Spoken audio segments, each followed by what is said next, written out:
Alright. Let's have a look.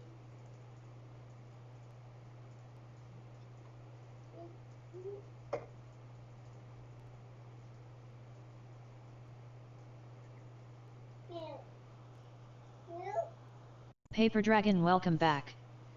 Kaito Destiny Paper Dragon, welcome to my channel. Hey, At Kaito Destiny Paper Dragon, welcome to my channel.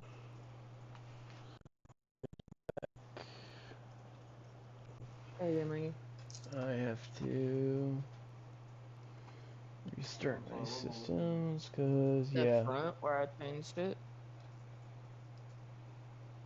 It's the best Stream Elements Kaito Destiny is now live. Streaming Arc, Survival Ascended, 18 plus, Fluffy, Arc Time. Traveling to a Japan's Arc Epiphany. Fluffy Dragon enjoying random chill times in the gaming worlds.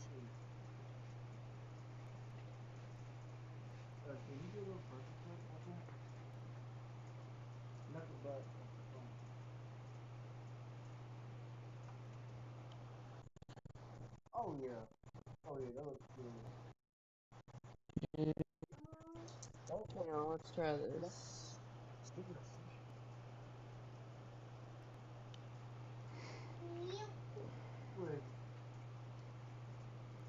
Alright, as bright as I can go. Oh yeah. That's all enough to video, right? yeah, I don't know what the hell caused it to crash. What, baby? I'm guessing there's a memory leak or something. Oh, this ain't the Dynabone. This is just the main base. I'm having fun. Oh, okay. It's the lake house. Gothic craft style. So yeah, that's gonna look good. And let's see.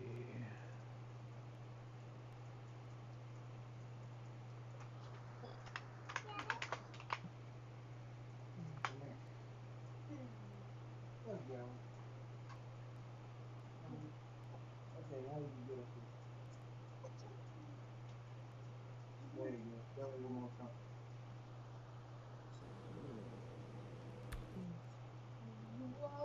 You like monkey trash? How about this? If you like that monkey trash, let it sit. Okay, move that over to this screen so it's better to see. Don't you steal my coffee, turd.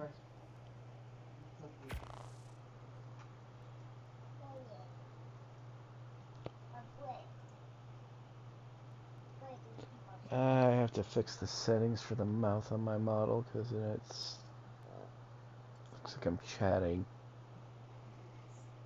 I'm not even doing anything.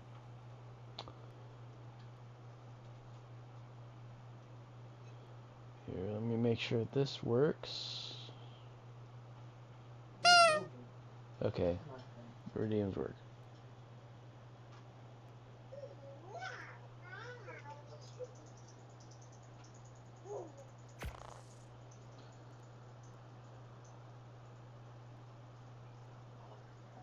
Gonna be stubborn. It's gonna be stubborn. Oh, someone's doing some fucky wucky trying to make that's something, yes.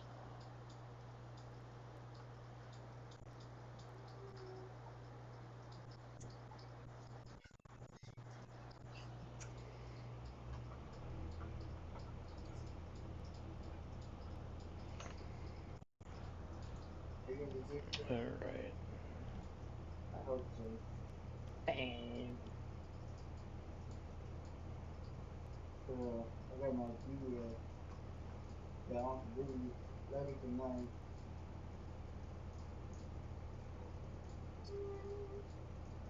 Finally, G and no.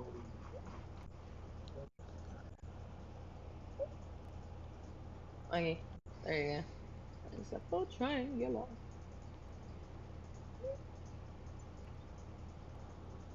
That's a lot of fun. Let's go to winners. Sophie, will you please quit handing me every charger in the house? Oh.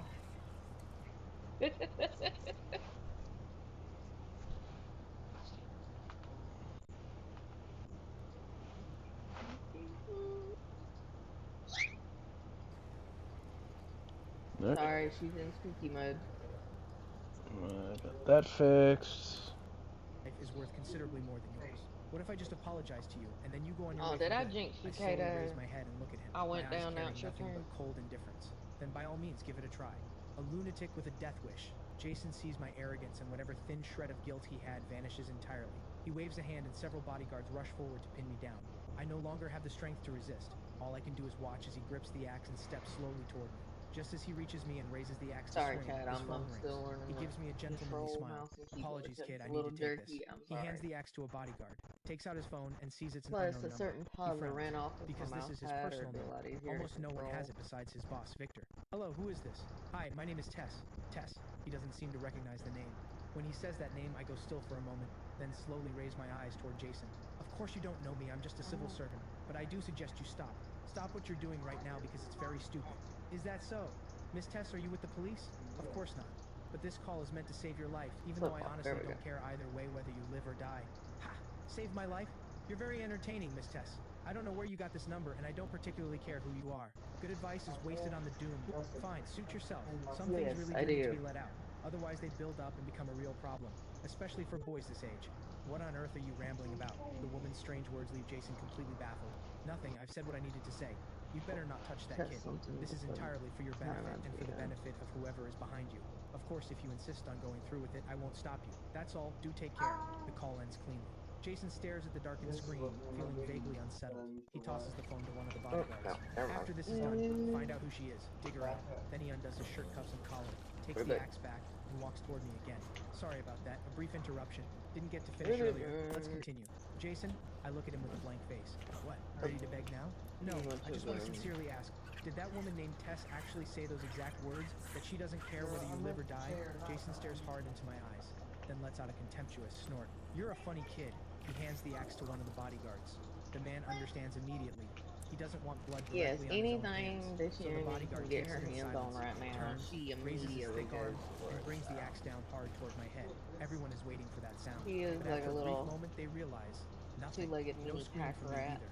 Instead, the bodyguard himself is trembling. A moment later, his entire body is lifted off the ground, blood spraying violently from his neck. Then comes a sharp crack. His neck twists at a grotesque angle, and he collapses to the floor like a rag doll. Only That then do indeed Jason and the others she register with is. horror that the bodyguard's neck has been snapped clean. Jason looks back at me. Wait, is this still the same orphan from a moment ago? His lips won't stop trembling. He's lived a long life and seen plenty, but right now he genuinely wonders if something is wrong with his own mind. Because what he sees before him is not a human being, it is a terrifying creature. It has demon horns, dark black skin covered in golden runes. But what fills him with Where are the we deepest dread, at with our what makes his very soul shudder, are those golden demon eyes. What is that? A monster! A monster! Several of the younger bodyguards break formation instantly, scrambling backward to put distance between themselves and it. Jason, to his credit, has an iron will. He forces his fear down immediately and fixes the monster with a murderous glare. Kill it! Die, monster! One bodyguard draws a combat knife and lunges at the creature's throat, but only now do they realize in horror the monster has a thick, long tail. The moment he charges forward, the tail drives straight through his chest, lifting him high into the air and slowly bringing him level with the demon's eyes. Blood slides down the length of the tail and drips onto the demon's lips, drop by drop. He watches the man, who is still trying to fight back with curiosity, and slowly pulls his lips back into a savage grin. I always wondered why vampires are so drawn to human blood, but now tasting this, I find I prefer human souls. No, please don't kill me. Wait, I surrender. I surrender. Jason can only Oh, hear I the know who it continuous is. screaming around him, but it doesn't last long. Every scream cuts off at once, Yeah. as if those people never existed at all. Now there is nothing at all except his own heartbeat He and the got weight me of on his that own one. breathing. He wants to scream with fury, but everything that comes out of his throat is just trembling. What His does it fear has matter, reached its absolute limit. though? How has this happened? A nobody orphan? Someone who should have been crushed without a second thought, and yet he feels this hopeless? Moments later, the entire room has become a blood-soaked hell. I slump unconsciously back into the chair as the What's demon's your horrific owie this features time? slowly recede, leaving behind a frail human body once more. I shake my head through the pain and look around. Help you with Nothing but what? broken bodies. Then absolute horror Baby girl, spreads this across chair my ain't big face. enough for Did both of us. I do all of this? I'm At that sorry. moment, the heavy door of the basement swings open. A girl in a fitted black suit steps calmly into the blood-soaked room. All done? Tess looks at me with the same relaxed, indifferent smile as always. I didn't do this. I curl up on the floor, clutching my head, Sophie, tears and baby snot girl, running freely. chair ain't Tess big walks enough over for us. slowly and crouches down. Poor little thing. Her voice is very gentle, her movements delicate. Slender fingers brush lightly across my cheek, as if to wipe away my tears. The gesture makes me look up through my terror, but the very next moment, what comes out of her mouth is nothing like comfort. The smile on her face twists into something wild and unsettling. A gleam of delighted madness Forgot your flickers in stream her went down. eyes. I look What are over you and performing it's for me? Pretending to be a demon-possessed Sophie, killer please who's stop lost it. control and then curling up and sobbing about it, hoping for a nice comforting from me, are you? Tess's hand tips my chin up gently, and she leans in with an unmistakable excitement until her lips are at my ear. Killing without mercy, isn't that what you did most often when you were young? My pupils contract violently, then the panic slowly drains away, and my expression flattens into something cold. What exactly do you mean by that? Perhaps the very first time your body really was taken by the demons. But just now, wasn't it your own will that killed every single person in this room? Hearing Tess tear through my lie without hesitation, a flicker of cold passes through my eyes. So, are you here to exercise the Bureau's authority and deal with me as a dangerous killer, or... Tess presses a finger gently to my lips. Whether these people live or die is no concern of mine, and your actions fall under self-defense, excessive at most. She rises slowly and walks toward the door. We'll send people to handle the cleanup. Go home and think carefully about the proposal I made you. Making a Most dangerous deal builders, with they the do demon. everything At first, you first may and seem to come have back the and upper do hand, all this. but never Me, I forget, like to do every it ounce as of I power go. you're relying on is entirely in that demon's Because I control. start getting Don't let that ideas. woman leave. From somewhere deep in my mind, Bale's voice snaps through me without I have warning. to Her give. soul force is extraordinarily powerful. Kill her now. Harvest her soul. It will repair my broken one. And then I will grant you far greater power. You can do whatever you want. No one in this world will be able to hold you back. I press my hands hard against my throbbing head. Don't you actually think of me as a killer? Ha ha ha. Just now when you killed others, didn't you enjoy every second of it? That's because those people had it coming. Tess pauses at the doorway, listening to Oh my yeah, slightly chat. We unhinged also got the narrative. merch She store up slowly and turns her running as head well. and looks at me calmly. There's Do you some need my several help? things One in there hand that pressed hard against my head. I wave I've the other worked at her on. with sudden urgency. Get out of here now. I think I'm about to Another one lose of control of our this good power again. buddies. Just I've got go. to A note of amused finish curiosity designing enters his Tess's jersey eyes. for me. So you He's got really a aren't jersey someone he who wants enjoys killing. designed. And yet, instead of leaving, she walks back toward me. Leave it to me. It's- Hand everything over with I confidence. keep forgetting I'll I personally gotta teach you how to get use this that power one perfectly. She too. presses a gentle hand to my shoulder and murmurs, "Be good now. Let your body go to him." Suddenly, a And demon then I tail got one erupts I from gotta behind do and for drives straight through hubby. Tess's body. I shift back into the demon's form. But this time, the one in control is not me. It is the true The ancient jersey. demon, I Bale. gotta get You've that got one nerve, designed woman. on the merch Bale tilts his store. head, staring coldly at Tess, then peels his lips back into a cruel grin. Tess's smile freezes but doesn't disappear What entirely. if I She looks down at the hole in her do? chest. This suit is my work uniform. Now I'm going to have to spend money replacing it. How could you do sneak attacks like that? Bale stares at her with ice-cold eyes, then realizes with shock the body his tail has pierced is not bleeding a single drop of red, and she appears to feel no pain whatsoever. You're not human at all, Ball snarls in a voice that grates like gravel. Then he manipulates his tail to place Tess directly in front of his face. Your presence is very strange. He leans in and inhales slowly. Not bad, right? That's my perfume. Tess gives him a playful wink, not a trace of fear anywhere on her face. Let's continue where we left off. Lucian, you can still hear me in there, can't you? I have absolutely no objection to you meeting force with force. The Bureau needs people like you more than you know. But the condition is that you must be strong enough first. I'll say it again. The Bureau needs someone like you. But you have to become strong enough, or one day you'll run into a wall you absolutely cannot handle right now. Bale snaps close to her face and bares its teeth. You Oh yeah, reckless that creature. breaks it You up a dare little talk bit. to me about strength? With me behind him, nothing in this world can stop him. He can kill whoever he wants. Is that so? Tess hears this and gives a soft laugh. Her slender fingers tap idly against Bale's thick tail. Then she lets out a sigh as if bored. I find you rather interesting, demon. It's just a shame your power right now is far too weak. You dare call me weak? Ball's expression darkens to its absolute lowest point. Those casual words have struck something in his pride that cannot be touched. I promise you, the way you are right now, you can only bore me. Tess's face stays perfectly calm. The hand resting on the demon's tail applies the faintest pressure, and that massive, rock-hard tail shatters like foam, crushed without the slightest effort. Bale reels for a moment, then erupts into fury. But deep down he knows this woman is absolutely not an ordinary human. No, she isn't human at all. In the next instant, his eyes blaze with light. He activates his domain without hesitation, intending to reduce this woman to nothing in an instant. But in the very next breath, Tess's hand is already clamped around his throat. That force, vast as a mountain, actually stirs something like fear in Bob. Did I give you permission to open your domain? The lightning that had been gathering in midair is instantly scattered into nothing by some unseen force. I never got her Bob doing can't that. believe it. The domain he takes such pride in has been completely shattered in a single moment. He stares at the woman in front of him with wide, disbelieving eyes. And it is only now that Tess begins to reveal the truly terrifying depth of her power. It is ancient and pure, carrying the weight of thousands of years of history. The smile on her face disappears entirely. She stares at Bale with a blank, cold expression. At least as you are right now, I am far more powerful than you. So be a good boy and hand back control of this body. Ball's domain shatters completely. He feels his power being suppressed, forcibly pulled back into the body. He bares his teeth and fixes his gaze on Tess, then suddenly bursts into wild laughter. This land is truly fascinating, hiding an existence like you. Mysterious woman, I won't forget you. Today I haven't lost to you. I've lost to this fragile body and my own broken soul. Then the horns on his head crumble to dust, and the mysterious runes on his skin slowly fade away. Remember me well, interesting woman. At last, I take back control of my own body. Tess releases her grip from my throat. I look around at the bodies scattered everywhere, then slowly raise my head to look at Tess. I have killed with my own hands, but every time it was to survive.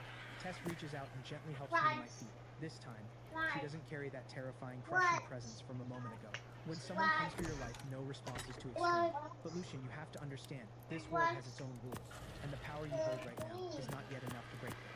I felt it clearly just now. Even without control of my own body, I experienced firsthand just how terrifying she really is.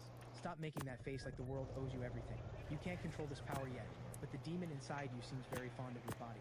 So, made up your mind? Want to come take a look at the bureau? I absolutely won't force you to join. Tess supports me as we make our way out of the basement step by step. I think it over in silence for a long moment, then turn my head slightly toward Tess. Are you just looking for free labor? Don't talk nonsense. We're a legitimate government agency. Full benefits guaranteed. So just over half an hour later, Tess drives with me and Lyra to a bank tower in the city center. We enter through an extremely concealed private passage at the back and step into an elevator. Lyra has already figured out what all of Tess's elaborate effort is really for. She wants Lucian to join the bureau. Inside the elevator, Lyra sees the troubled look on my face and turns to me. Lucian, if you don't want to join, just say so. I'll find a way to help you. I look up and give her a quiet smile. Thank you. Come on now. The Bureau is a legitimate government organization. Can you please stop making it sound like a crime syndicate? Tess gives a helpless smile beside them. Do these two even notice she's standing right there? The elevator descends for several full minutes, which says everything about how deep this underground base goes. The moment the doors slowly slide open, I go completely still. This place is an entirely underground city. Buildings, roads, no different from what's above Who ground. you This telling is the Bureau's go away? headquarters. Tess walks ahead, leading Lyra and me. Soon she brings us to a spacious registration hall, and when the clerk asks for my other crime classification in a flat, routine tone, I clearly freeze up, at a complete loss. Right, demon, Tess says to the clerk with a smile. The clerk looks up at me for the first time. A demon? Director Tess, you're not pulling my leg, are you?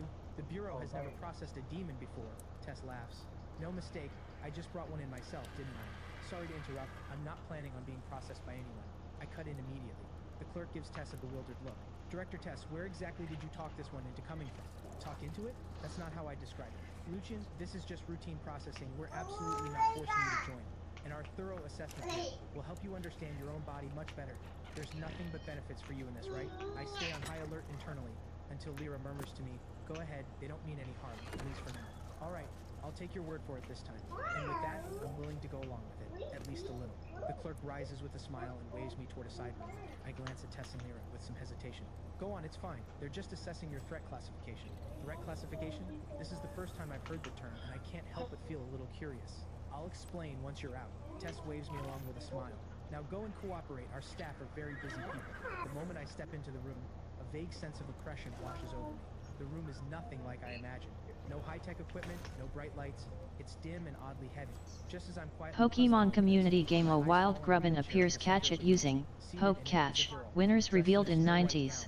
Her eyes are covered by a strip of pure white cloth, as if she can no longer see the world. Pink hair cascades down like a waterfall, standing out vividly in the dim moonlight. Her features are exquisitely beautiful, like a piece of delicate porcelain no one dares touch. Lady, there's a newly registered otherkin here who needs your assessment. The clerk addresses her with careful courtesy. At the sound of his voice, the girl turns her head slightly and looks toward me with a warm smile, as if the cloth over her eyes makes no difference at all. The warmth in her smile puts me at ease. Please take my hand.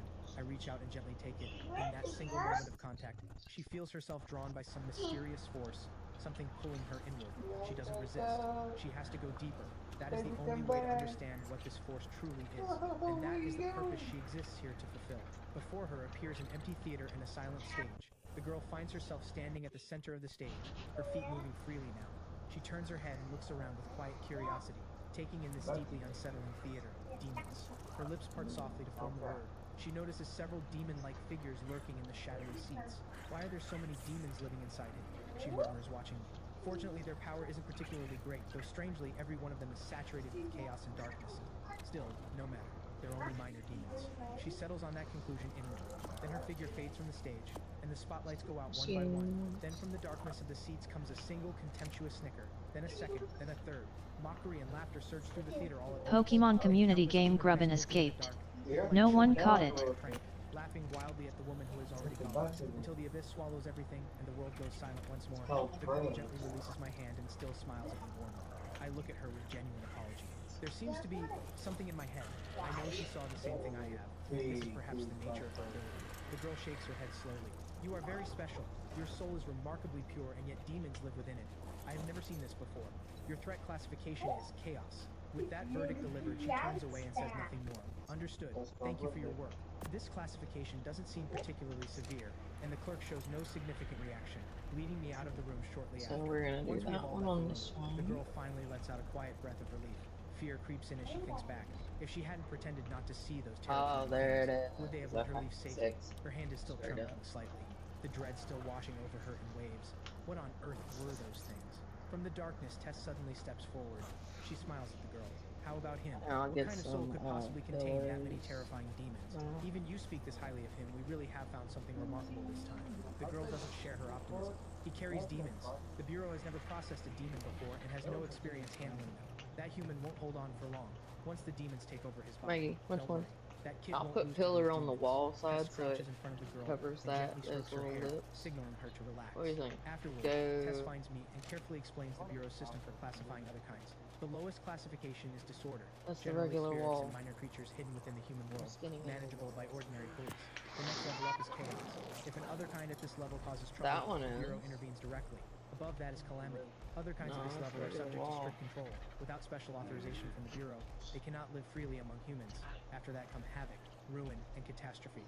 These three classifications are prohibited from any contact with humans and must exist under Gate. tight Bureau surveillance. But Lyra is a rare exception, because Bureau Deputy Director Tess personally stood as her guarantor, vouching that she would never harm society, and that is the only reason she is free to move through the world. The final and most extreme classification is extinction.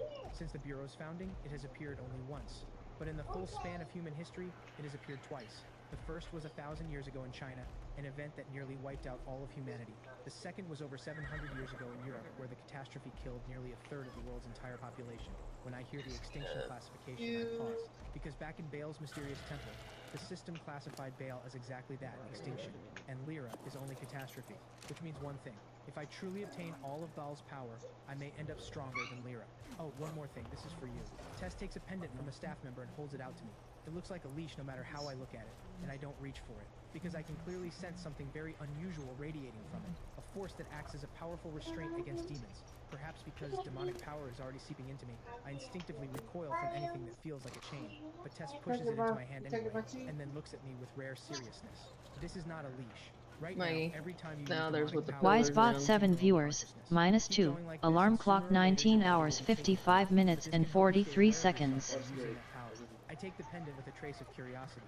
How does it do that? Tess doesn't give a direct answer. And then She from just the smiles and says, "I'll outside, find out when the time comes, and that it'll be that soon." actually Under looks a lot Tess's better. personal guidance, I tour the Bureau's various departments. Aside from the classified intelligence Alright. division, I see everything. Engineering, personnel, medical, and more. With every step, I become more convinced that the Bureau genuinely has the full backing of the country. Resources, both human and material, are more than adequate. Now for the last item on the agenda. In the Bureau's spacious cafeteria, Could I Tess get sips my her little hot coffee blanket, and looks please? across the table at Lyra and me.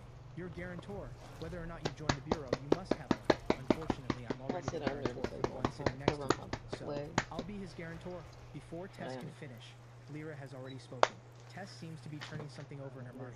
She looks down and takes a small sip of coffee, but her eyes keep drifting between the two of us. You're living together, I aren't just you? want it on The my question feet startles and my me. legs. No, that's not. I start to defend myself with a red face, but then I think about that night I have no memory of. Did nothing really happen? Can I honestly say nothing occurred? Even I don't believe that coming out of my own mouth. Seeing Tess just watching me with a silent smile, I start to feel genuinely anxious, and quickly turn to Lyra beside me. But when I look, Lyra is staring down at the table, completely silent. Her face is completely flushed. Wait, why is Lyra reacting like that? What does that mean? Lyra's head sinks even lower, her face going red all the way to her ears. I have no choice but to set that thought aside for now, but I absolutely have to ask her about this later. What exactly happened between us when I was unconscious? Oh yeah, Kaito, All don't right, forget to enough. let her know. I'll I approve it, love you'll be his music. guarantor. But from now on, the two of you must live They together. put any music Lucien, in, or you is cannot this be out of her the sight for more than 24 hours otherwise. Tess Oh, smiles for and the points at time music. change? Just as I brace for some kind of threat, No, she the turns to music Lyra just and says, keeps "Otherwise, playing every Lyra, now and you then. have every right to suspect he's seeing someone Yeah, else. in game. I spit out the water I was drinking. After Yeah. that, Yeah, that's not ARC music. I tune out the regular art music anyway, but this one I do notice because I'm like, this fits so well with it. Mm-hmm.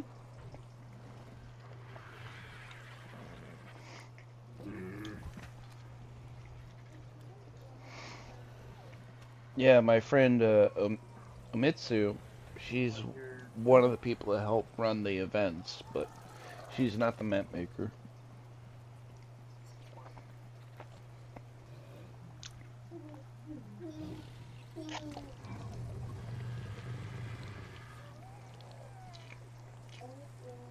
Yeah, there we go.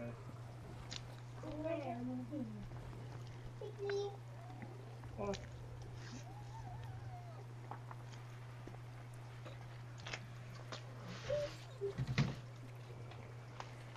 yeah, you sneaky. How dog is that food? Huh? Okay, let's see. I was gonna Tess leads go. Lyra and me to the Bureau's training center.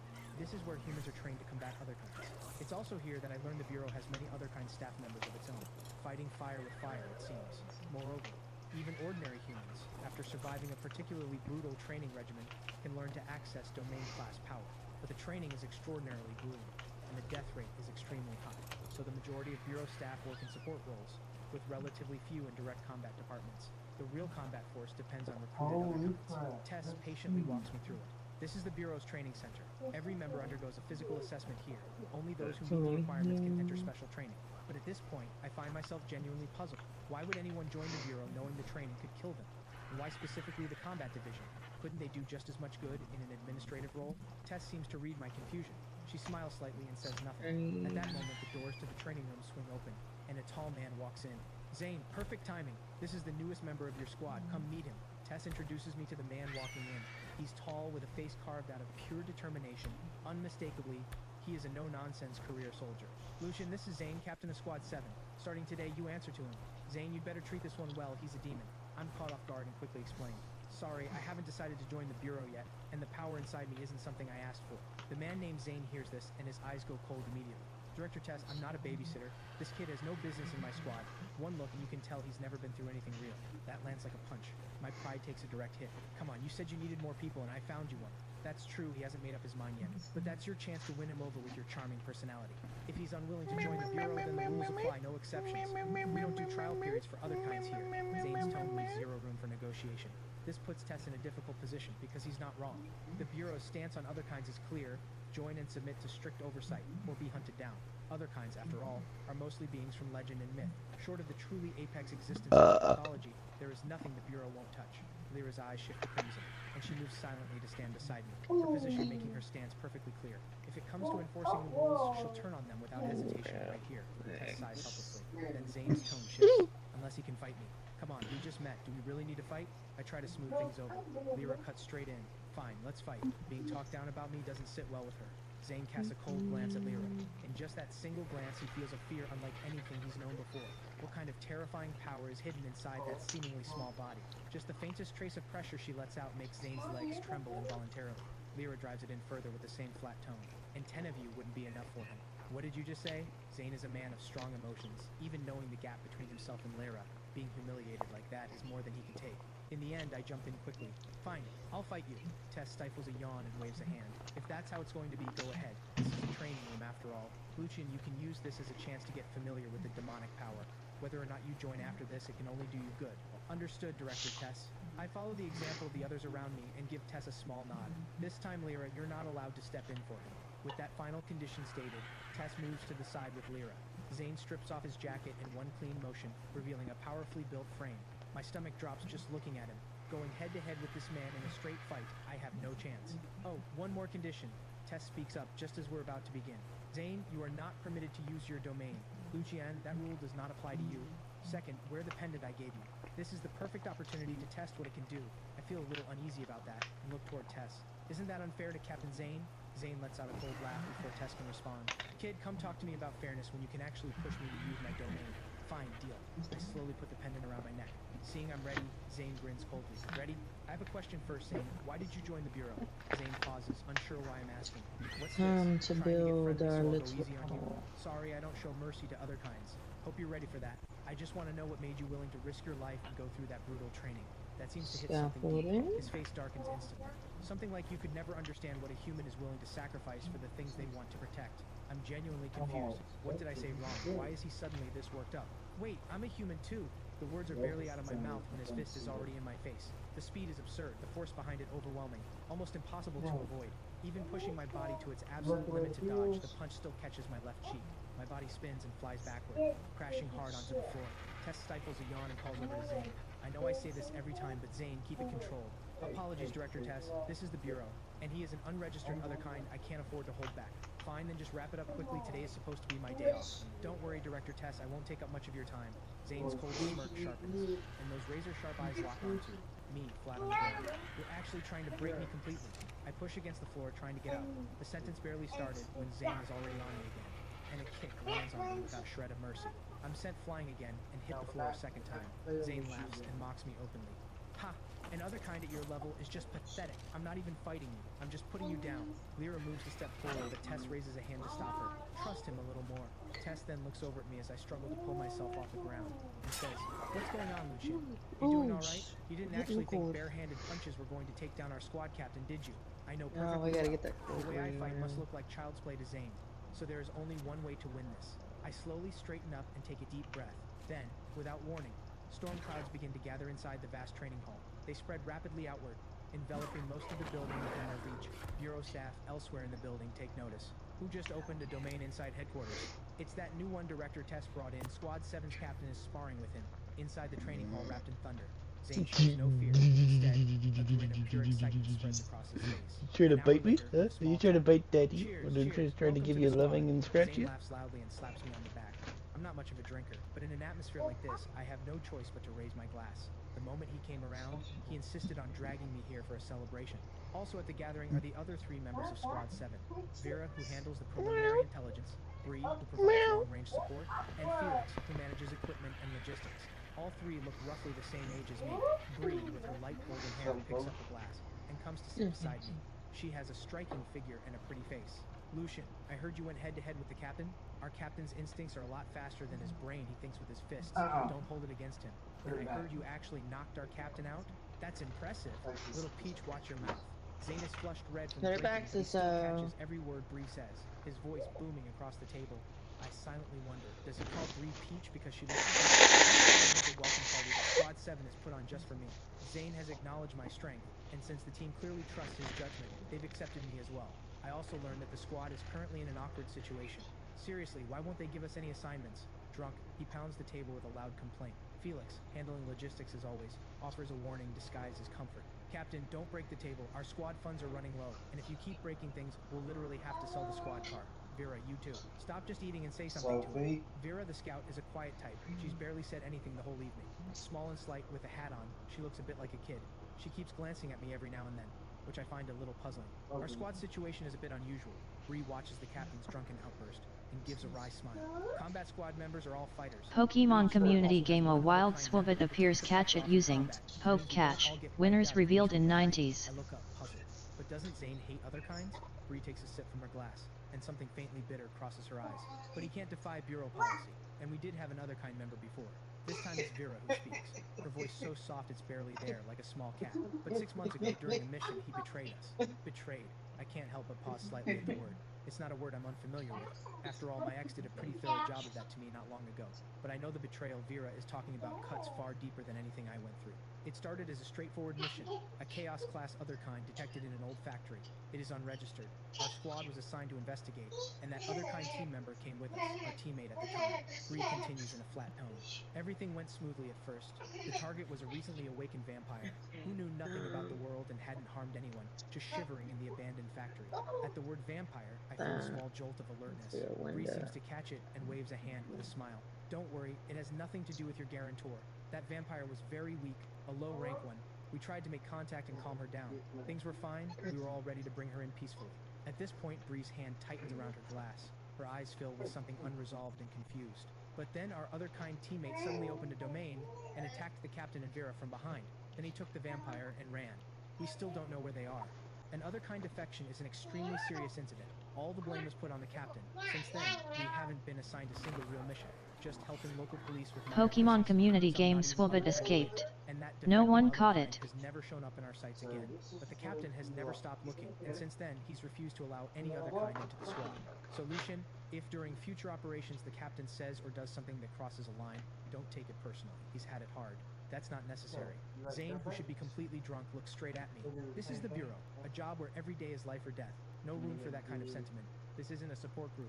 Everyone's got a past. Then he looks back at me and says plainly, I underestimated you earlier because you looked like a kid.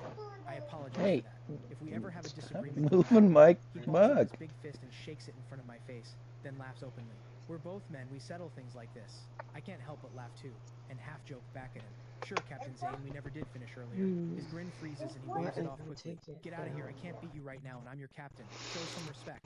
After the welcome party wraps up, Bree and Vera leave together. I help Felix get the completely hammered captain into the car. Lucian, do you mind coming with me to drop the captain off? Then I'll drive you home. I nod. I have a feeling he wants to say something to me, otherwise he wouldn't have asked me along. Sure enough, the car has barely started moving when Felix turns to me. You're probably wondering why the captain hates other kinds so much. I am a little curious about that. Felix keeps his eyes on the road, a slight grimace on his face. Our captain used to be the city police chief. That genuinely surprises me. I didn't expect that. I heard all this secondhand. I hadn't joined the squad yet back then. Felix scratches his head a little awkwardly. I remind him, both hands on the wheel. Felix continues, don't let the current captain fool you. He used to have a wife and a daughter. His daughter even graduated top of her class and became a police officer. That makes it even harder for me to picture. If Zane had that kind of life, a happy family, why would he throw himself into a combat unit? But I already sense the answer is coming. Felix glances at Zane in the rearview mirror, fast asleep and snoring. He goes on. 5 years ago, before Zane joined the Bureau, Tianhai City was shaken by a series of horrifying disappearances, all young female university students. The police took it extremely seriously, and the captain barely slept. It's still gonna work. I'm just really But in the thinking. end, he did find a lead. It pointed to a taxi driver named Shane. I say nothing, sitting quietly in the passenger seat and listening to Felix recount what happened. Just as the captain was about to close in, a phone call warned him to stop, that someone else would take care of it. The captain didn't like it, but he held himself back and ordered the entire department to stand down. Only one person refused to comply, his daughter, a newly arrived trainee police at the time. The captain and his daughter had a huge argument over it, and they parted on terrible terms. But the very next morning, the captain received devastating news.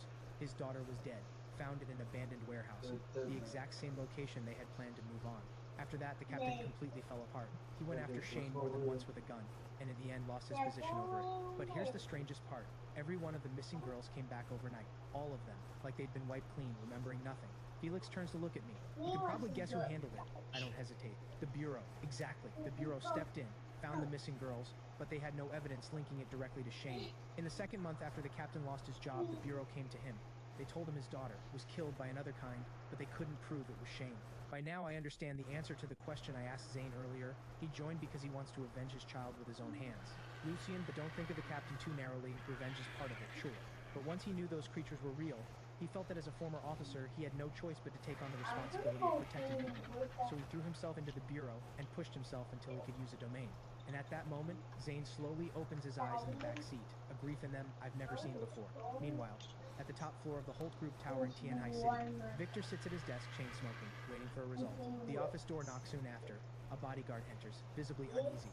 Mr. Victor, we found nothing. Jason and the bodyguards have vanished completely, not a single trace. Victor lets out a heavy sigh. Jason had been his trusted right hand for years, handling all manner of things that couldn't be done in the open. The reason Victor valued him so highly was that Jason was meticulous and completely loyal.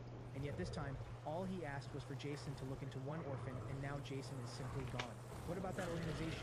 The one that pulled Lucian's information. Go to them. Track down where Jason went. Spend whatever it takes. Jason served me for a long time. I want him found, alive or dead. The bodyguard hesitates for a moment, then slowly reports. Mr. Victor, that organization has That's been why wiped you out. ain't Victor dead. shoots to his feet in disbelief. That organization had deep roots in the Kaito area. Destiny It taunted survived underscore multiple 7. crackdowns Welcome without to my scratch. channel. How could it just be wiped out overnight? As sharp as Victor is, it hits him At immediately. Kaito They Destiny have planned taunted something far underscore beyond his 7. reach. Welcome to my Each channel. incident on its own Taunted, means hello nothing. Connected and together, the welcome. picture is deeply wrong. A cold Welcome sweat my breaks fluffy across his madness back. for everyone Over who's 10 currently people watching dead, and lurking. My perfectly name is covered Kaito up with Destiny. car I'm accident. Blue Fluffy Dragon. Nice to have you here. I'm streaming with my good friend Dragon Mama. We're playing Ark Survival Ascended on the map called Epiphany, or I cannot say it right. I'll just type it here. I just say Epiphany.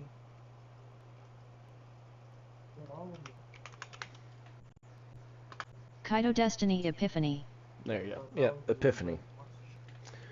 And it's a Japanese-made map based on the island, and it's actually very, very beautiful and cool to be on, and I'm enjoying the hell out of it.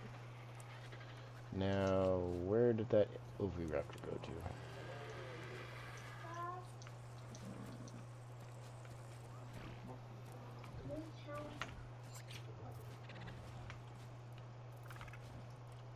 Come here. That's kind of what I was talking about to do.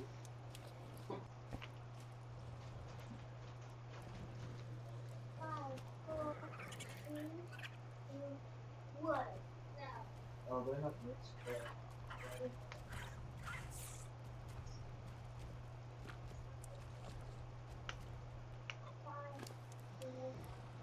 Let's see, if I remember correctly, Oviraptor is melee. Nice.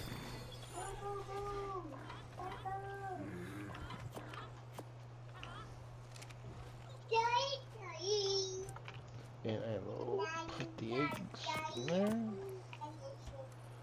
Okay, so got an Oviraptor for egg collecting.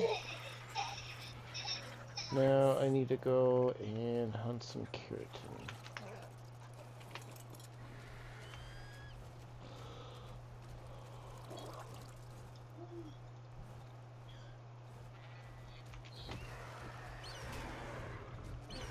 Just making sure all of a sudden everything for YouTube chat disappeared. Yep. No, it's still live. It could have been just for no. No. It's hard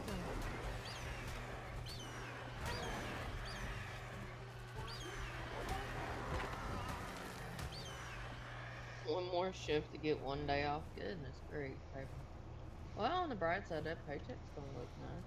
Yeah.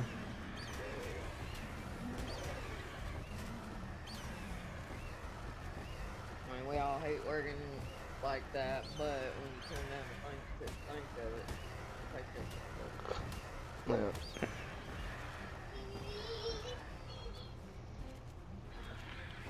Myself, I only plan on working mandatory. If it's not mandatory, I'm not working. That's my only thing right now. Because I do value my rest.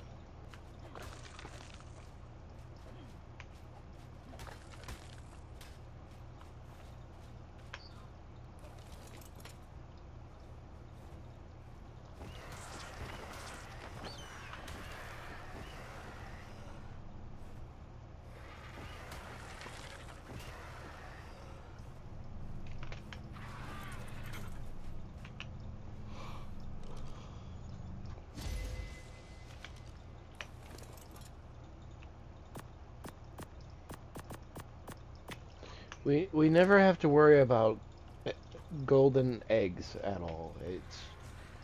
I love this.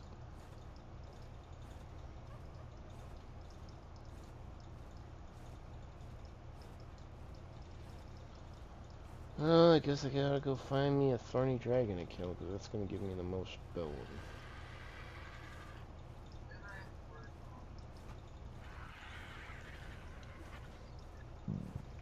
Let's continue with it. A well-established underground intelligence group pulls a file and is gone the next day.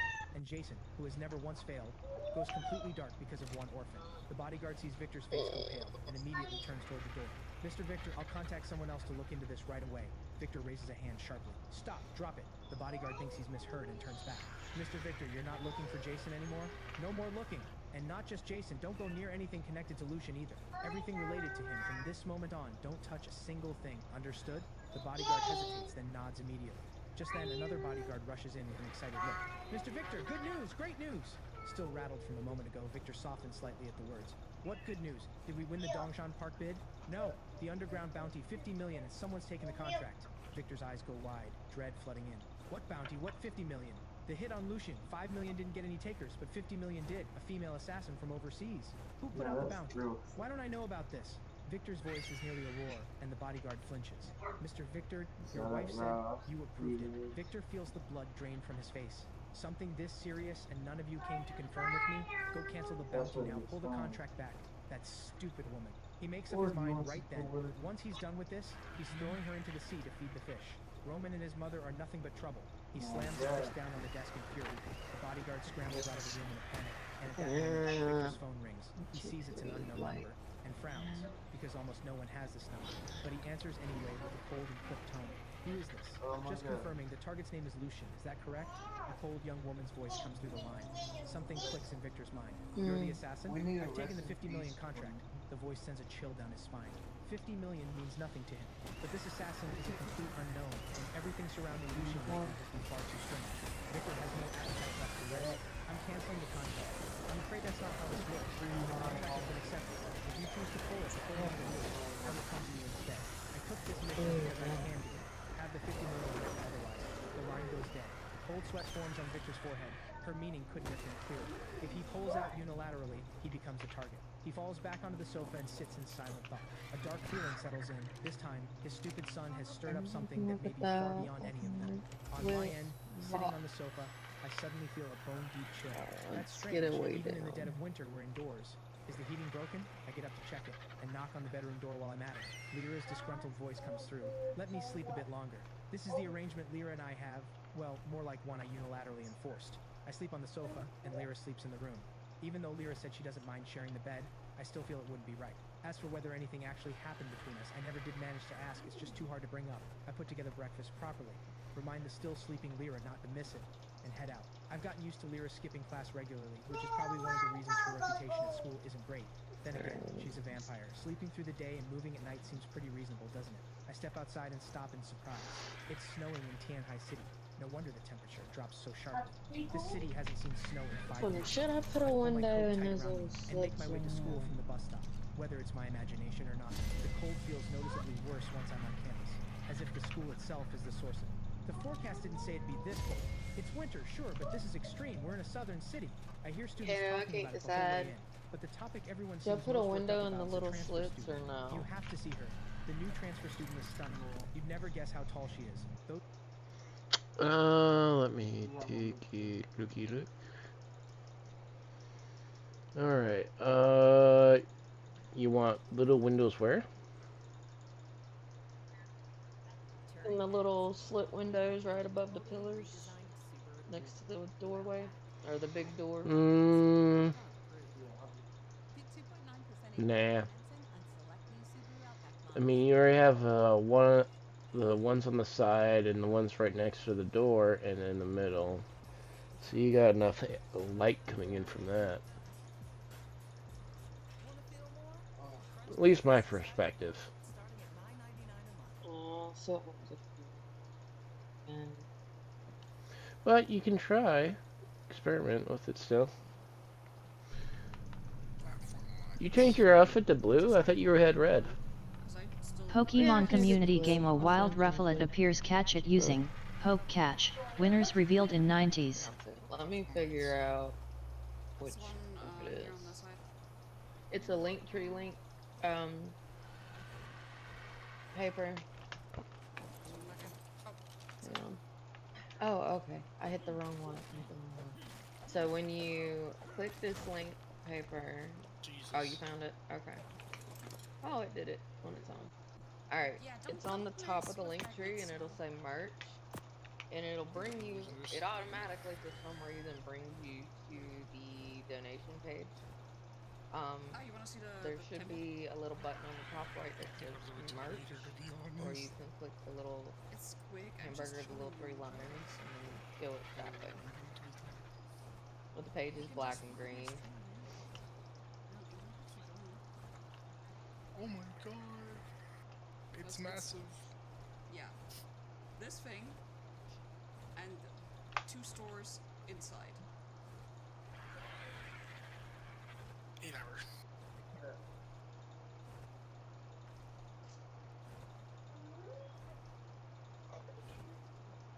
Oh, no. If we're gonna leave that there. Pokemon community game Rufflet Ooh, excuse escaped. No one caught it. It's a max level rock elemental. What the fuck? It's got a pink belly. Okay. Yeah, I keep going in there and editing it and telling it to, when someone clicks on the merch link, it needs to take it to the merch page, but it keeps taking it to the donation page. I don't know why. It drives me nuts. Go in there and edit it again later.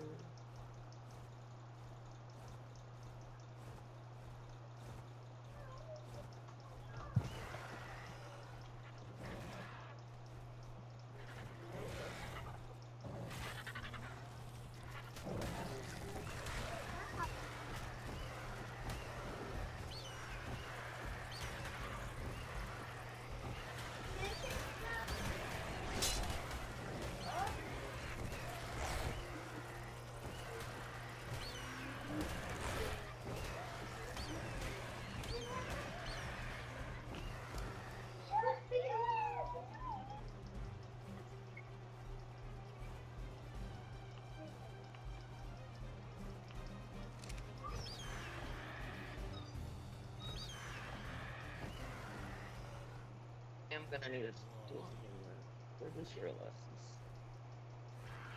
Oh, there's the link tree link. I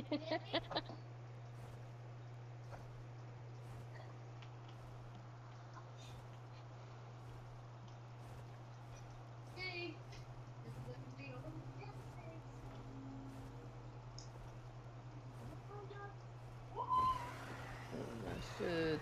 Oh, yeah. What's wrong, baby?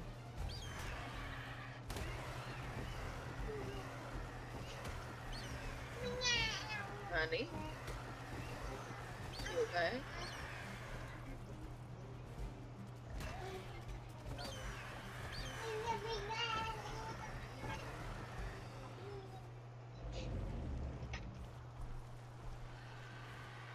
Alright, chat. I'm gonna go to the be right back screen real quick. And I will be right back. Take your time. Those legs are something else. Apparently she's an international student from the north, absolutely beautiful. None of this particularly catches my attention. Foreign exchange and international students at university, nothing unusual there. But in a classroom not far away, by the window, a tall girl with golden hair rests her chin in her hand and stares out. Miss Yara, are you settling in all right in our country? Is it very different from your home country? Wow, your skin is so well kept. Do you have a boyfriend? A crowd of students swarms around her with questions. The golden-haired girl ignores all of them, the warmth around her completely lost on her expression remaining cold, until her gaze lands on me passing below, and that expressionless face suddenly breaks into an unsettling smile. Found you at last. At noon during the break, Lyra calls me. Have you eaten breakfast yet? She still sounds drowsy, the soft rustle of blankets in the background. I have. It's pretty cold today. Let me take you shopping this weekend. You wear the same things over and over, and with your looks you deserve clothes that actually fit you properly. A soft laugh comes through the line. Then she seems to think of something. You said it's cold today? Yeah. You're still not fully awake, are you? Go look out the window. It's snowing. Lyra pulls the curtain back and sees it for herself. Her voice shifts, carrying a subtle edge. Lucien, are you still going to your part-time job tonight? Yeah, what's wrong? Don't go for a while. Come home early in the evenings. I'm a little puzzled, but I can hear how serious she is. If I don't go, where's the rent money coming from? I'll figure something out. Just come home early after class, or should I come pick you up? You're my guarantor, not my babysitter. I laugh and reassure her. Promise her nothing's wrong and hang up. As for the part-time job at night, there's no way I'm skipping it. There's one more person living here now, and even though Lyra has started working, I can't rely on her alone. So after class, I go to the supermarket as usual, only to be turned away at the door. Lucien, you don't need to come in anymore. I'm completely confused. I haven't done anything wrong. Why am I suddenly being let go? I walk back in, determined to get an answer. What did I do wrong? The owner seems reluctant to say it, and only lowers his voice, when he's sure no one else is nearby. You got on the wrong side of someone. Someone's making things difficult for you. I doubt you'll find work anywhere. It all clicks at once. Victor, without a doubt.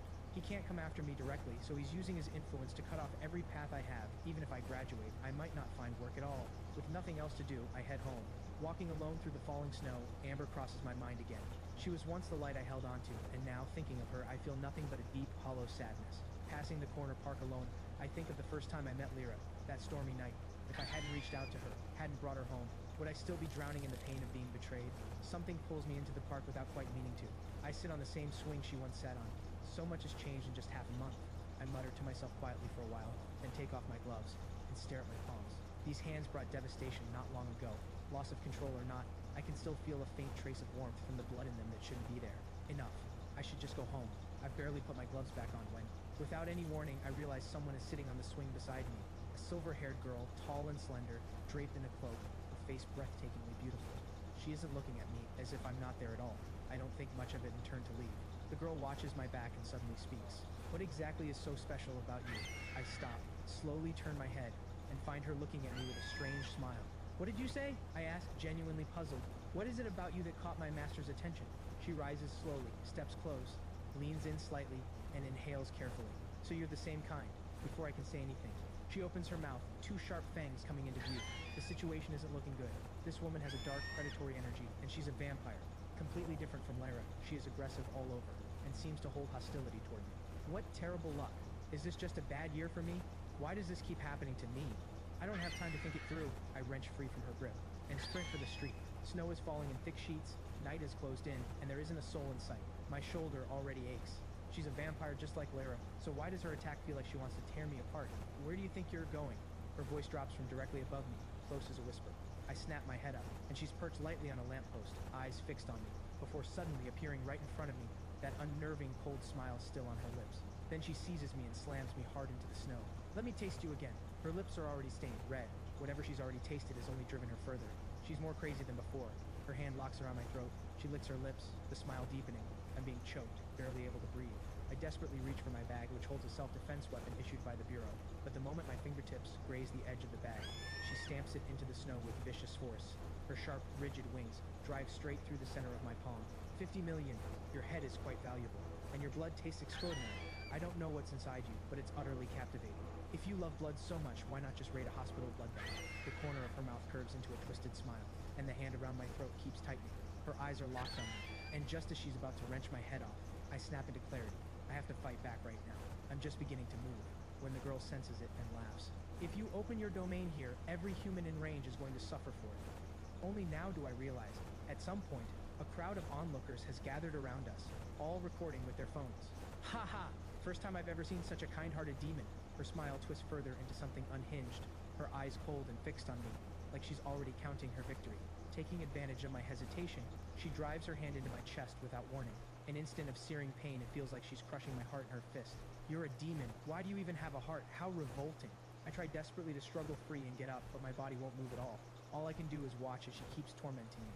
Pinning someone down in public like this, where's your dignity? Talking is the only weapon I have right now. This woman genuinely wants me dead, but I can't even lift my hand, and new wounds keep appearing on my body. Finally, she leans in close and whispers in my ear. I'm getting a little bored of it. 50 million is still a solid payday. It's enough for me to live well for a good while. She moves to deliver the final blow, and in that instant, a violent storm of wind and snow erupts. Every phone in the hands of the onlookers freezes solid in an instant. The sudden storm brings the girl's frenzied movements to a halt. She can feel it clearly. She is inside someone's domain. As for who opened it, she slowly turns her body toward the figure emerging from the heart of the storm. Who is that? The silver-haired girl asks in a low voice. But the moment that figure Hey comes guys, I into figured focus, I'd give it a her little pupils glow explanation wide. why this How are you here? took off It's no longer like just that. a question. It's pure shock and fear. She doesn't Michael, even finish the sentence my before the husband, is newcomer's helping hand us slams sing her face back, like a silent So, demand for answers. The sometimes figure stands like an at immovable random, mountain, and with one hand his drags the sugar just silver-haired can girl decide clean off to me. Why? Why are you here? plummet. The silver-haired girl gasps, shock Well, and that is confusion exactly shooting what I'm from her doing, eyes is like looking for arrows. something to I eat. finally get the chance to breathe and And the struggle other game painfully is to set prop up myself up. I so look up this and meet should the eyes not of the take person in long. front of me. Before me stands a tall girl, at least 5'9" by the look of it, and she is looking down at me from above. Despite the oversized coat she's wearing, it does nothing to hide her impressive figure. She hasn't said a word the whole Luckily, time I've and taught pays no my attention to oldest the daughter a terrified little bit about, vampire, just stares at me, making some unblinking, food, a faint so smile on her she's already face. in I look at her and ask action, making her daddy quietly, a son, "Who are you?" to hold But him she only off raises until one I can finger and makes a get silencing something gesture that's at me. gonna Her bump eyes him shimmer up. with a strange light. the way she looks at me burning with heat, like she's looking at something irresistibly appetizing. Then I hear the screech of a car braking. The girl seems to notice too. She turns toward the sound, then looks back at me one more time. At last, she leaves me with one quiet line. "I've got my eye on you, demon." Then she turns and disappears into the storm. "Lucian, where are you?" It's Zane. His towering figure emerges shortly after. Melody, What I on just earth is handed you going the on? jelly, baby. Zane pushes through the storm toward me, and when he sees the state I'm in, demonic power activated, battered all over, he shouts with barely contained anger. "What happened?" I ran into an other kind, got attacked out of nowhere, and then another other kind pulled me out of it. I glanced toward where the silver-haired girl was. You good, It is already Kaito? empty. Who saved you? Was it Lyra? No, I don't know who she was. We'll deal with that later. We need to move now. There's a domain active here. Zane shoves me into the car, and we get out of there fast. He grabs the vehicle radio and calls out, "Other kind has opened a domain in the city. Send backup immediately." But the storm dies down quickly. Beyond the onlookers' destroyed phones and wiped memories, no real damage is done. Felix is at the wheel. They get me out of there quickly, heading straight for the bureau. Inside the bureau's secure area, Zane takes me into an interrogation room. After a brief round of questions, he lets me go. Lyra is the one who comes to collect me. She's Melody, still that's wearing what my I was clothes, telling you with a about. baseball cap on. She must have come straight from the Do barbecue you want her stall. to hold it When for I tell you? her the one who attacked me was a silver-haired vampire, her expression turns cold and dark instantly. That's what happens On the when way a home, I sugar add drops. offhandedly, "The one who saved me seemed to be another kind too, but the It's wind picked up so random. suddenly, and the snow was coming down so hard, I couldn't make out who she was at all." Lyra says nothing in response, lost in her own thoughts. Deep in the night, she slips out while I'm your asleep. brother. The storm is perfect I cover, did, even with but her your wings brother spread wide in the helps night us sky. No one kill can see him. her. She reaches the top of the TV tower. She and I once looked out from up here together, but Where's someone your else is sister sitting at? here now. The girl who saved me last night. Lyra looks at her back and slowly says a name. "Yara." The girl named Yara doesn't respond, just hums to herself quietly. Her face is blank as she gazes down at the bustling city below. Only when Lyra comes to stand beside her does she slowly stop humming. It's been a while. Meanwhile, in my sleep, I find myself back in the theater. Countless demons are calling my name. I'm just reaching up to cover my ears when my phone alarm tears me back to reality. The ringing keeps going, Paper, and I if you're fumble still for the in phone the in a chat, daze. The screen shows Tess. go She take must a be calling bathroom about break last or night. something? "How are you? Lucian, did you get enough rest? Your injuries should be healing up, right?" I glance at the time. It's only Sorry, 6 in the this morning. I look over at the bedroom. It's switch empty. like that, Did take Lyra off not come running. back last night? Yeah, the wounds are mostly healed, I feel. His I'm sugar about to dropped push back myself in. up when my hand presses down on something beside me. Something Can't soft. wait on fight I look that. down in confusion. Lyra is sleeping right next to me. "Lucian, what's going on?" Tess asks on the other end, puzzled. The small disturbance stirs Lyra. She opens her eyes slightly, then immediately rolls to face me, wraps her arms around mine, and goes right back to sleep. "Are you in the bathroom? Should I call back?" Tess's voice carries a touch of impatience. No, I just haven't fully woken up yet." I force my pulse back down and make a firm mental note to have a talk with Lyra later. Appearing out of nowhere like this is going to give me a heart attack. I eventually manage to free my arm, shuffle to the doorway in my slippers, and continue the call. "All right, go ahead." "Lucian, I didn't take you for such a good listener. Director Tess, I'm sure you have something important to say." Tess drops the teasing and shifts to something more serious. "I read your statement from last night. The one who attacked you is an unregistered vampire. We'll keep tracking her." So I ask the next question. "And the one who saved me? Her name is Yara. Her alias is North Wind. She falls outside the Bureau's jurisdiction. Oh, she has some history with Lyra. If you can help it, so try not to get involved with her going forward." I can only shake my head with a wry smile. She did save my life, but that and everything else are separate matters. If she and Lyra ever come to blows, I can't just stand back and watch. And honestly, of everything that's happened to me lately, which part did I actually choose other than taking Lyra home that first night? As for what history they have between them, I don't ask, and Tess doesn't bring it up again. "I heard you've been working part-time," Tess mentions casually. "I was, but not anymore. I got fired. Just thinking about it deflates me. I was hoping to build up some savings. Then it works out. Squad 7 is complete now, and real assignments are coming soon. You won't have time to work a side job anyway." I feel a little annoyed when I hear that. I'm barely even a volunteer. And somehow it's starting to feel Pokemon like community assigned game me. A Wild Teddy Director Ursa Tess, appears. I've said Catch this it more than using once. I haven't Poke decided to Catch. join yet. Winners How are you revealed gonna in ask me? 90s. I'm sorry. And I still have rent to figure out. Just thinking about rent irritates me. I'm flat broke and it's still due every month. Then a notification pops up on my phone. 30,000 just deposited into my account. I stare at it blankly. What is happening? Where did 30,000 come from? Rent is a legitimate concern. You're still a student after all. Consider this a personal living stipend from me. Once you officially join the Bureau, the pay will be around the same. It should have just arrived. Check your phone. Wait, the monthly salary is 30,000? That's just the base salary, doesn't include benefits. And there are mission bonuses on top of that, nothing excessive, roughly another 30,000 a month or so. A windfall from the sky. I'm stunned into silence for a long moment. A base salary of 30,000 a month? What kind of job is this? Of course, if you'd rather not accept my support, I could. No. Director Tess, I Do am you want absolutely happy to accept. coffee, honey? I haven't officially joined yet, Or but do I'm you glad want to a help spoon, however I couple can. spoons of peanut And butter? just like that, lured in by money, I become a Bureau trainee. About an hour later, Lyra and I arrive at the Bureau. Today, Squad 7 receives its first assignment. In the Squad 7 briefing room, Zane and Bree It's are up to already him there, if he and wants to Felix and sandwich Vera have instead arrived of- as well. Seeing me arrive on time, Felix gets ready to Babe, you start. got a lot of All right, protein. all squad members are present. Miss Lyra, will you be joining the operation as well? Felix is in charge of mission briefings. He has no issues with Lyra personally. He's just naturally introverted and a little tense. And with Lyra being catastrophe class, it's hard not to feel a little on edge around her. Lyra shakes her head gently. She seems as cool with everyone, except when it comes to me. I'm Lucian's Pokemon guarantor. community My game job is Teddy to get him Ursa here safely. escaped. He's in squad No one 7's caught hands it. now. I'll be on my way. As Lyra walks toward the door, the other members quietly breathe a collective sigh of relief. She is a catastrophe class other kind, after all. The vampire Lyra. That name carries the weight of death itself within the Bureau.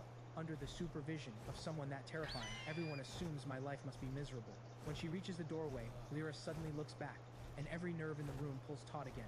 But she Alright, only I got looks at more me quietly coffee, bro. and says in the softest voice, "I'll bring some grilled meat home tonight. The boss said I can have the leftovers." There's a small trace Yeah, I of can get it anticipation sugar in up her just voice, depending on as if what she's this waiting stuff for me to is praise her. handled. Of course, I don't let her down. I walk over with a smile and ruffle her And hair. it varies. Don't go to the trouble. I got paid today. I'll take you out for a nice dinner Well, tonight. it's just And this 'cause weekend, it's let's get you some new clothes. probably- Lyra lowers her head, a faint blush spreading across her face. I still find it a little hard to believe. The image of her working at a barbecue stall. Apparently it was Tess who got her the job, which means the owner of that stall is probably not an ordinary person either. After Lyra pulls the door shut and leaves, the other members still haven't closed their mouths. Even the expressionless Vera looks stunned, as if questioning whether she imagined it. Is it Oh coming my, up? That was Lyra. You two, Lucian, what exactly is going on with you? Zane can barely get the words out. He assumed it was a straightforward guarantor arrangement, but there's clearly nothing straightforward about it. Oh. Lucian, what exactly is going on between you and Lyra? Bree slides I over got with round barely two, concealed it's excitement. coming It's already. unbelievable. Lyra, the vampire who strikes fear into everyone, being that gentle with someone. I don't know whether to laugh or sigh. Lyra genuinely doesn't care at all about her reputation. Written off as a delinquent at university, and apparently not much better regarded here Well, you in could've the said tightly run something. bureau. After a light round of gossip, the room finally settles into business. Felix pulls up the intelligence on the screen and begins No, the I did. briefing You in should've earnest. said This mission something. came in I'll as a look request for from the some Public Security Bureau. Yeah, Lucian, smartphone eggs since is this is your first operation, I'll give some context first. Most cases the Bureau takes on are other kind related. Sugar Special on incidents that that. human That's agencies not- can't handle get passed on to us. I listen with That's complete the focus. I truth. even take notes. Felix keeps nodding. Apparently in all his I like time giving my- briefings, I like no one my has ever shown him savory this kind of flavor. respect. Zane and the others listen attentively, but they've never given him this. This assignment began as what appeared to be a routine missing persons case. But last winter, a female office worker in Tianhai City vanished on her way home from work, initially suspected to be an abduction. A clean, clear photo appears on the screen. Lena, 24 years old, last September, waiting for What her part bus they after trying work, to climb over vanished today? without warning, in plain sight of others. She is still missing. The following month, Cindy, 25, a bank employee. While out with friends, she stepped into a restroom that simply ceased to exist. Then Maya disappeared as well. As of now, 15 women are missing. That would be The a most recent question is 2 for months you ago. and Tina, your a sister. third-year Your university sister's student. always The the common one thread is that every does the disappearance was completely without warning. My brow furrows deeper and deeper as I listen. Something about this feels familiar. Why A string my of missing shoes women. I migrate snap my across head the towards living Zane. room every The day? humor is gone from his eyes, replaced by red-rimmed intensity, I locked don't onto the put my screen. shoes on the That's right. couch, so Felix I sit turns them to me. beside the It's couch. almost identical to the case from 5 years ago. Within 30 Tianhai minutes City of police are being in the completely at a living room, loss. No evidence they left at any migrate. scene, nothing to follow. So last month, after assessment, the Bureau took over. After preliminary Alright, ready for investigation, round we've two? narrowed our focus to a specific type of other kind. They're called abductor apes, a native creature type, first documented in the ancient text records of the divine. In Sure. appearance, they resemble apes, I and they will make specifically sure. abduct You need women to in eat. secret to reproduce. 3 more photos appear, 3 men who look perfectly ordinary, all around 40, all slightly balding. Spray The first this- abductor spray ape this goes with by that Mike. pan. One First little filed ring 50 on years it, ago, stick currently works as a minor, minimal contact with women. The second, alias Bob, documented 30 years ago. Currently he is a sailor, at sea most of the year, so he can All right, largely be off ruled it's out as going. well. And then there's the third, Shane. He is first registered 7 years ago, currently driving a taxi in Tianhai City. He was one of the prime suspects in the case 5 years ago, and he's the most likely suspect in this case too. Looking at Shane's creepy photo, a chill runs through me. Are those women still alive? Where are they being Sure kept? you good. What has he done to them? Every time I think about it, a cold wave moves down my spine. Even in the photo, his eyes seem cold and wrong. Outside the main entrance of Tianhai City Yeah, no. First Hospital, If I hit in you on the early face evening, too hard, I'm Amber has sorry. been thrown out again. But She I had heard to get Roman your was awake attention. and assumed he'd reach out to her immediately. But she You waited got dropped, and waited, so I come and over nothing there came. and With literally no other option, popped she you called across him the face. herself. Hey, The keep newly your eyes awakened open. Roman sounded weak, and she felt a pang of concern. So she dressed carefully and made her way back to the hospital. Now that he's conscious, surely the bodyguards won't turn her away again. That But the mom moment used to Roman tell me lays to eyes on do. her, Somebody she was feels as if having she a has sugar fallen drop. into freezing water. Get away from me. I don't To want to go see your and face. kind of Roman, pop what him did I upside do the wrong? face and be Can't like, you hey, hear me? I eyes said open. get out. Roman grabs something with his one remaining working hand and hurls it at her. Amber stumbles out of the hospital and drifts aimlessly through the streets. The winter snow has stopped, and foot traffic is slowly picking back up. But Amber feels like she's walking through endless darkness. She can't make sense of how things have come to this. All she feels is exhaustion. She just wants to go home and sleep. So she heads back to the villa Roman bought for her. But standing at the front gate, neither her fingerprint nor her face can unlock the door, and she triggers a blaring alarm. Within 2 minutes, security personnel arrive and sharply demand to know what she's doing there. I live here. Amber pulls out her ID and does her best to prove who she is. After checking, security tells her coldly, "I'm sorry, your name is not on the property deed. And just a short while ago, Mr. Roman removed your records from the security system." What? He bought this for me. I furnished half of it with my own savings. won't eat All my them things are in unless there. you get some That's not our cheese in it. concern. Please leave immediately. Amber is overwhelmed with helpless indignation. Not only is she I homeless, normally she can't even do get her own Melody and belongings Hunter back. But about if she's honest with herself, was it ever really her home? 2 eggs. She picks herself Sophie up, gets disheveled one and because deflated. it's a 50 She decides shot to find a whiskey. hotel for the night. In the past, she would have researched everything a month in advance, even for a family trip. She would have haggled over $10 with the guest house owner without Under the blinking. sink. But now, she has changed. She doesn't even glance at the price But and I walks use straight your into a five-star hotel. toaster oven. She's been All I moving gotta through do the is world as turn if it a all of little it is ways owed to past her, the completely blind to how light far she's coast, fallen. She books the penthouse suite then flip and has it, barely laid and down it'll when toast it. the door swings open. I apologize for the interruption. The card you Your used has top been knob frozen. needs to be That's on toast. impossible. The bottom She knob stares what at the you front turn to desk cook staff it. in disbelief, then pulls out another. But you This will one? have to flip Also the bread, frozen. which is Give me weird. your. She goes through her wallet card by card, trying each one, and without exception, every single one is frozen. It hits her all at once. Every card Roman gave her, every cent in those accounts, none of it was ever hers. After being escorted out by hotel security, she collapses onto the ground in defeat. Where is she supposed to go tonight? She has just over 1,000 left on her personal account, barely enough for a budget in, but she can't Oh stomach Lord, the he's thought. turned into She is cash with starving, that. so she thinks about eating first. She stands outside an upscale restaurant for a long time, but in the end, she bet. can't bring herself to go in. That 1,000 is her last card to play. One meal in there, and she'd have nothing. She drifts on aimlessly until the smell of grilled meat stops her in her tracks. She can't remember the last time she ate at a street stall. She grits her teeth and walks over. She's just sitting down at an outdoor table and opening the menu. Suddenly, a familiar voice finds its way to her ears. "You don't need to pick me up. I can get home myself. I'm worried you'll overthink things and end up sitting in the park crying again." Amber turns toward the voice and sees a familiar silhouette, the back of the person she once valued most. Her instinct is to call my name, but she sees me talking easily and naturally with a girl who is slender with silver white hair and an oversized hoodie and jeans. She looks more closely at the girl's face and is stunned to realize it's Lyra. She works here? The girl who just handed her the menu was Lyra all along. Lyra must have pretended not to recognize her on purpose, and then started talking to Lucian right in front of her as Lyra rubbing it in her face. Amber suddenly feels how ridiculous this is. A man she walked away from, how could she possibly still care? But now that it's actually come to this, she still feels a little upset inside, watching me talk and laugh easily with Lyra, even casually reaching over to straighten her crooked cap without a second thought. Amber's temper ignites. How can you be that comfortable with someone else? She clears her throat, rises, tucks a strand of hair behind her ear, and calls out to me with feigned surprise. What a coincidence! But I don't react at all, don't even turn around. Didn't he hear? That's impossible. Even Lyra saw her. Lyra catches Amber's eye and quietly gives me a small signal. I pause slightly and look back. And there she is, visibly awkward. "Did you call me just now?" "I'm sorry, I didn't catch it. Why didn't you just say my name?" What kind of answer is that? Amber feels deeply displeased. So unless she says his name, he can't even recognize her voice anymore? He's doing this on purpose. He's absolutely doing this on purpose. She swallows the fire in her chest and speaks to me with forced lightness. "Lucian, would you like to come sit with me?" "No thanks, I'm just here to walk her home after her shift. Enjoy your meal." I offer the briefest acknowledgement and turn back to Lyra. Amber goes completely still. She knows this manner, she's seen it before. Growing up in an orphanage had made me perceptive and careful. I could maintain a polished distance with anyone. Never offensive, never too warm. But I never used it on her. With her, I had always been different. But in that single moment just now, she felt it. She is just another stranger to me.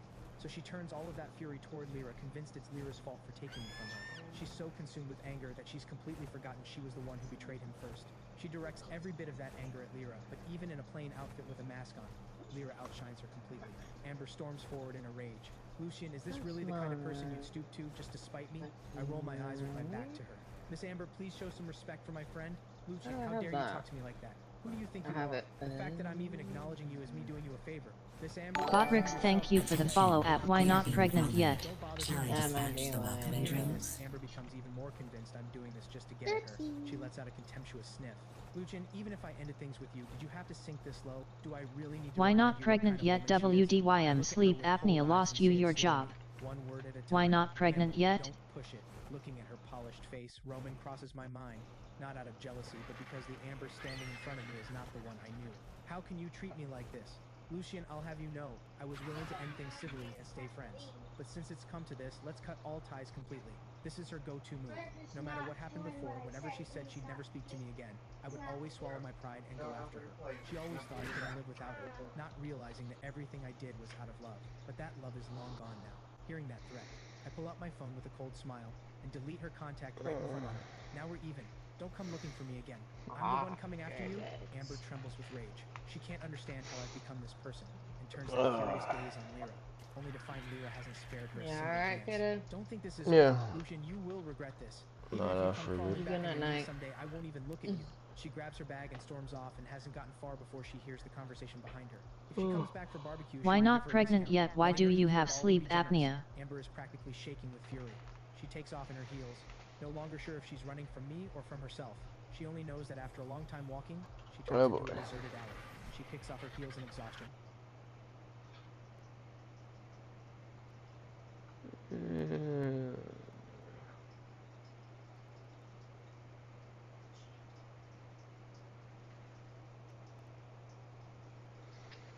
Let's see.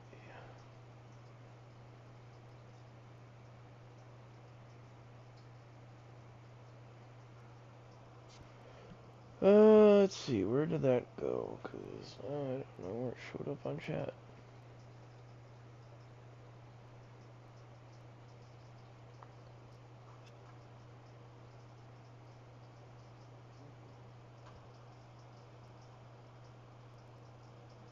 Not yet. Let's do.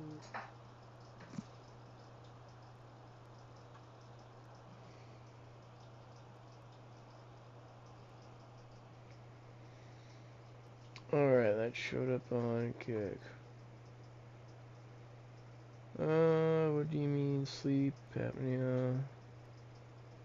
Lost your job. Sleep apnea lost my job. Well.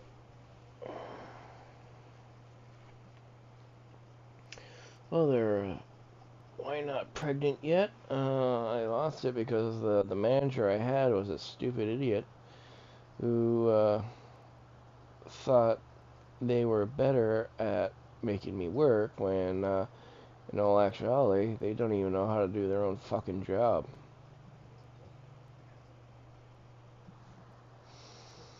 What? But watch how far you turn that down. That thing toasted quick. I told you to do it light.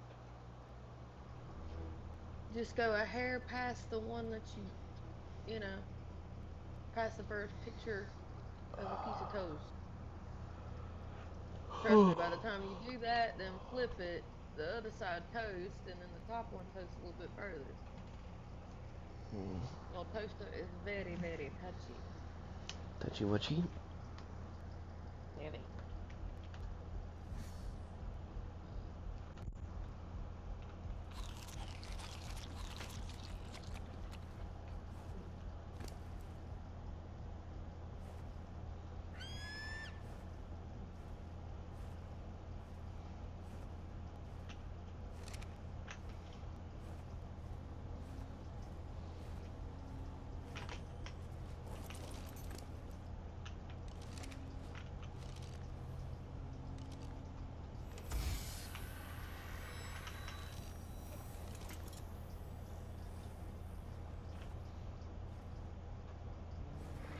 Pokemon community game. A wild Spinarak appears. Catch it using Poke Catch. Winners revealed in 90s.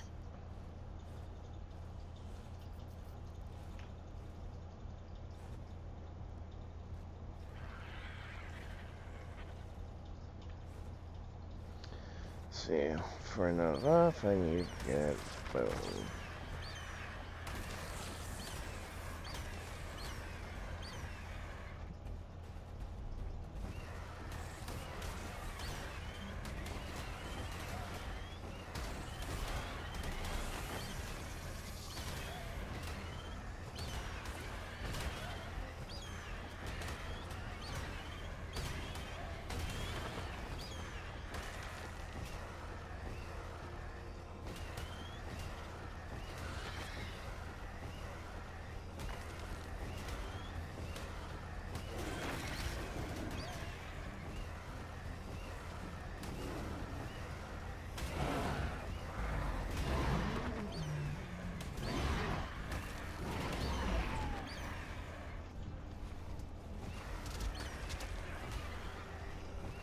Ooh, that's gonna look interesting.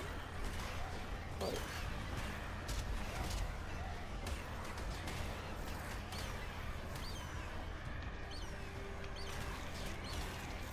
Pokemon community game spinner rack escaped. No one caught it.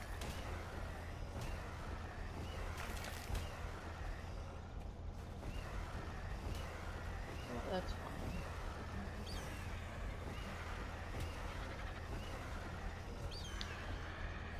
Oh.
Okay, we're on. There we go. And even though Lyra has started working, I can't rely on her alone. So after class, I go to the supermarket as usual, only to be turned away at the door. Lucian, you don't need to come in anymore. I'm completely confused. I haven't done anything wrong. Why am I suddenly being let go? I walk back in, determined to get an answer. What did I do wrong? The owner seems reluctant to say it, and only lowers his voice when he's sure no one else is nearby. Now You got that on the wrong should side of look someone. Someone's making things difficult for really you. I doubt you'll find work anywhere. It all clicks at once. Victor, without a doubt. He can't come after me directly, so he's using his influence to cut off every path I have. Even if I graduate, I might now not look at find that. work at all. With nothing else to do, I head home. Walking Or alone through should the I falling move snow, the Amber switch crosses it my back mind from again. the chain? She was once the light I held onto, and now thinking of her, I feel nothing but a deep, hollow sadness. Passing the corner Like park alone, I think of the first time I met Lyra, that stormy night. If I hadn't reached out to her, hadn't brought her home, would I still be drowning in the pain of being betrayed? Something pulls me into the park without question. Clearly trusts his judgment. They've accepted me as well. Okay, I think I will save that for here. Let's see.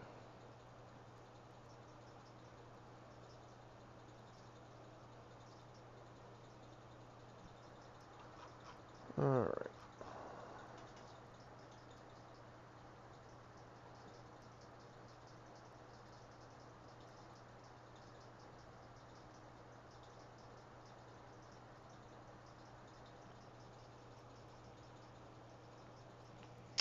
How about that? Oh, someone's telling me I need to change that from a chain back to a wristlet.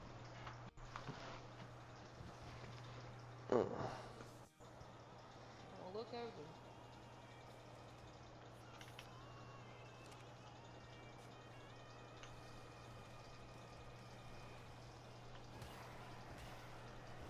What happened, bud? Good?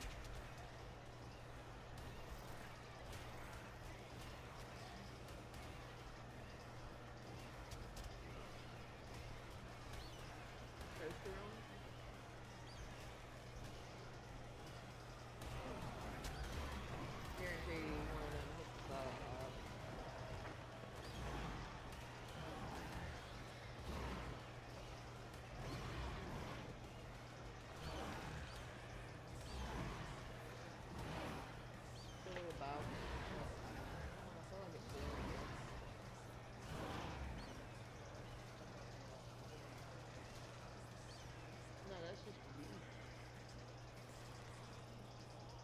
arcade mode.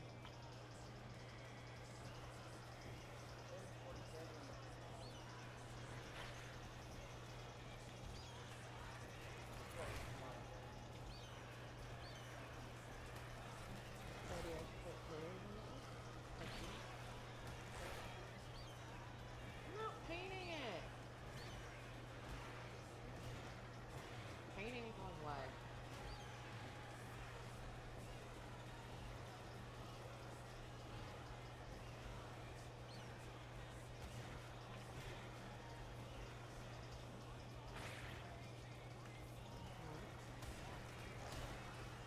We can do that whole thing. If we add beams. Alright, Piper. Appreciate you hanging out with me, bud. Victorious.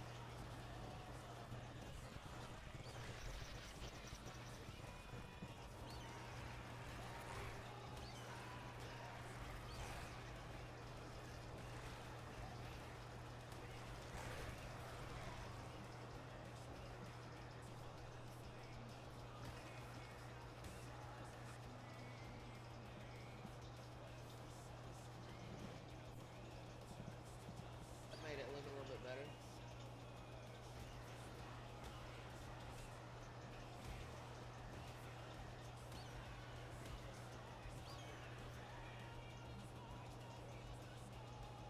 I added the beam, like the pillars that are sideways, on the edge.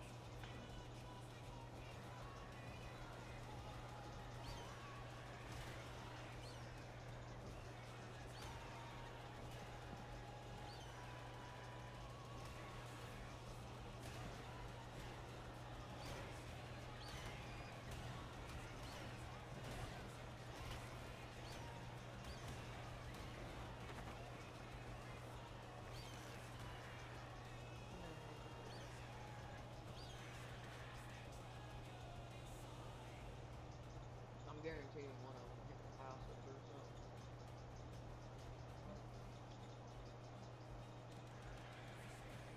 Oh, Hunter's the one that normally throws stuff.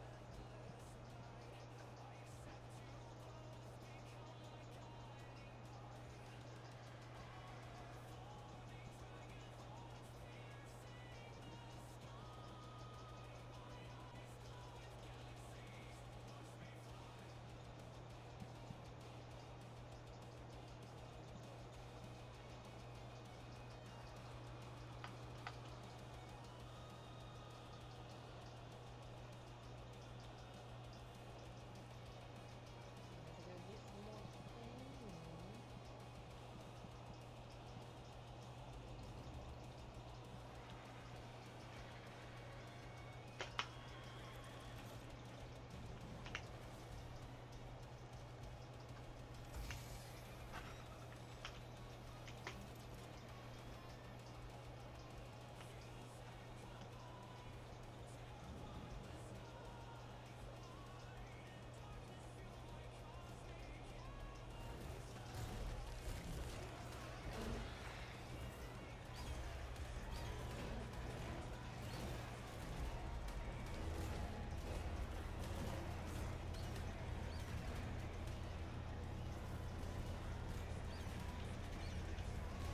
Wait,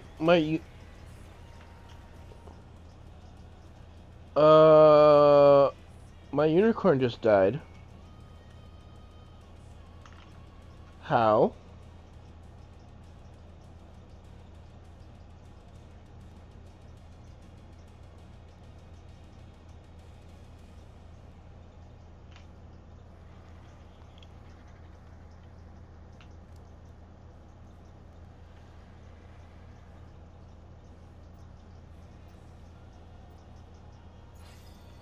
That makes no sense. Nothing should have got to my animals.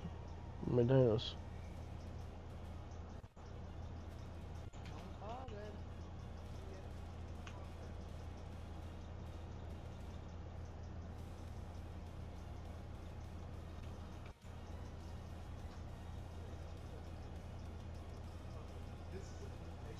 Oh shit, all my dinos are getting wiped. What the fuck? We're doing what, babe? Fucking raptors are in my base.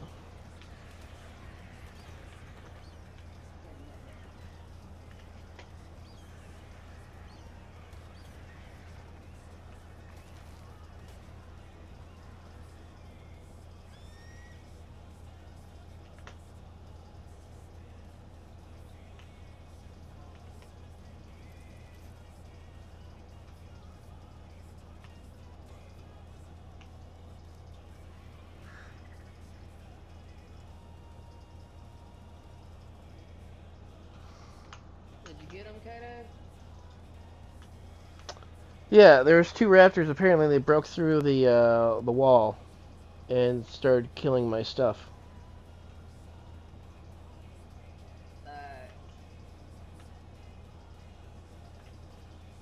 I don't remember leaving the door open. But yeah, uh-huh. Kill my dung beetle too. You might want to go ahead and set your Yeeties on Fear War.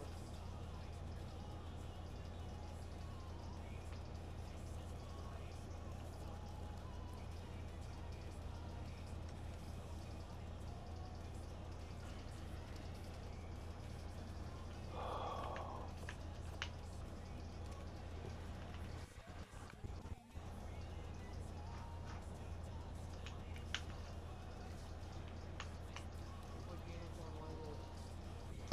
The only unicorn I had. 130.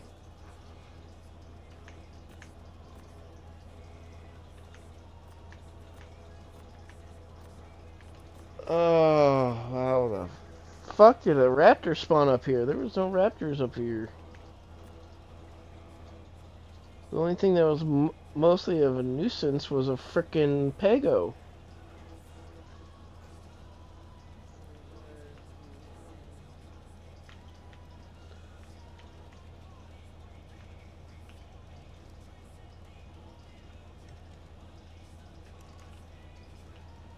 They could have came from anywhere, like probably directly behind and ran around.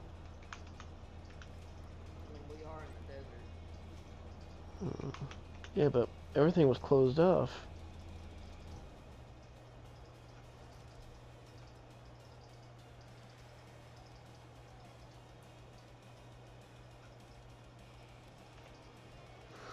If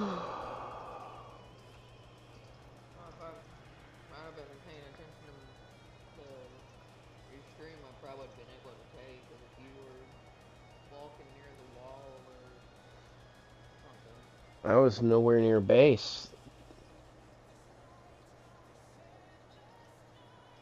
I nodded off for maybe about 20 minutes.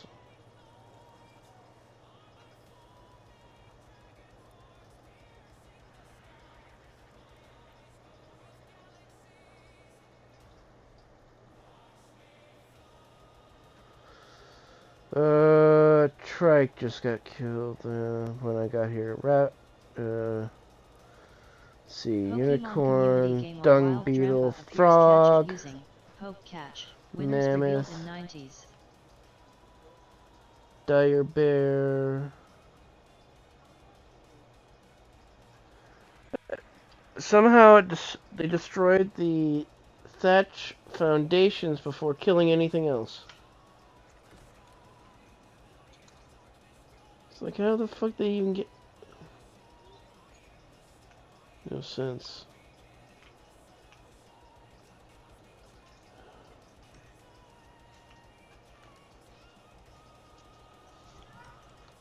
Well, I've seen that. If they kill something small and it meshes through the thigh, they will keep swiping away at it until they can get it. But I didn't have anything. Okay, trike, unicorn, dire bear, mammoth. Trike, unicorn, frog, and dung beetle. I don't see their body bags.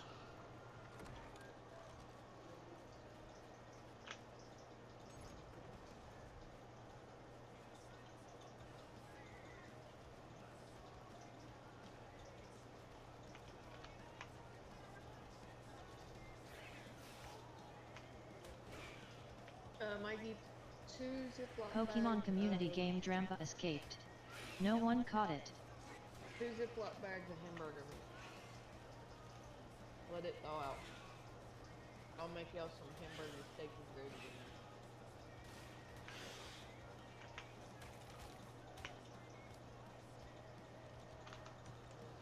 I need some of the grease to make the gravy.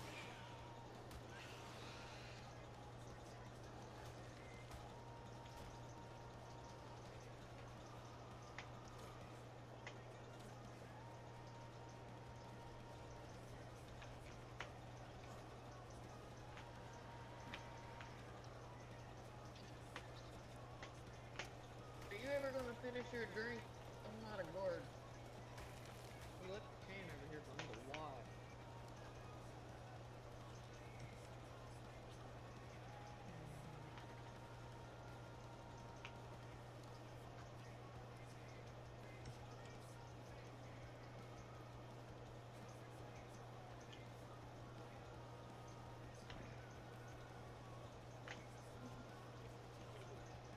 Alright, let's do a perimeter flyby and see what's going on.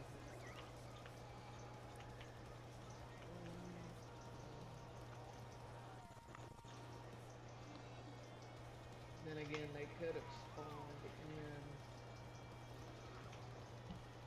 They couldn't have come up on this side. That's a complete drop off.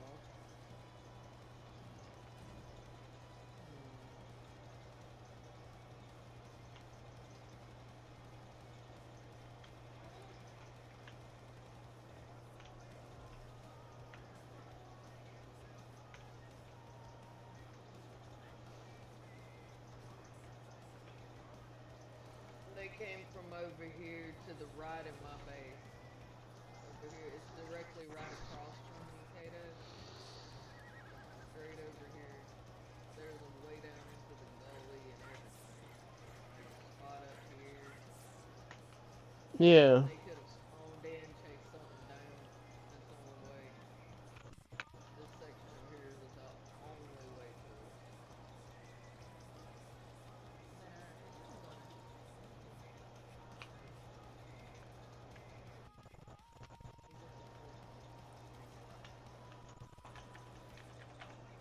Don't mind if I do while I'm here. Hey, Liam, sorry. Look. Learning.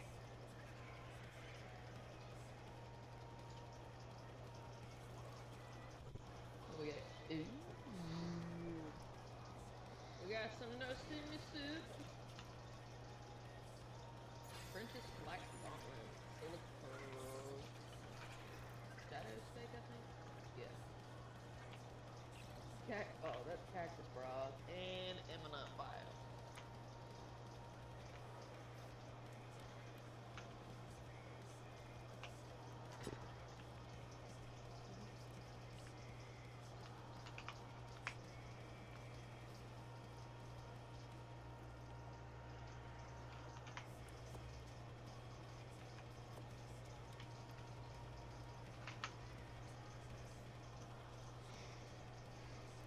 Are you able to chew that, baby?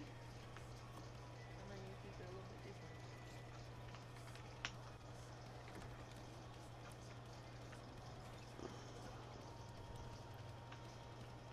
Ooh, we got a watermelon morella tops up here.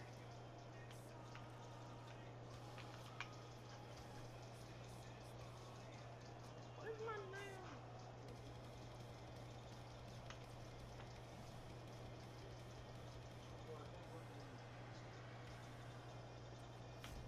Ooh. Oh, you are 10 coming in. Small profile.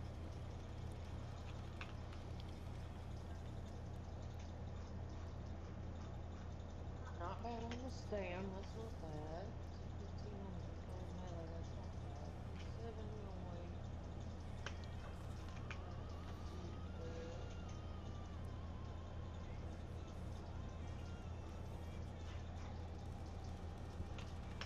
Yeah.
Dude, please, Kaito, Yeah.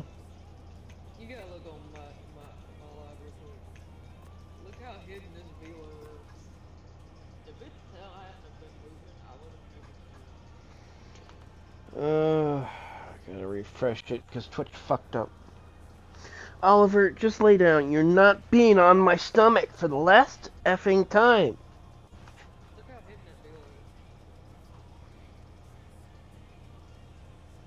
I literally about ran over that.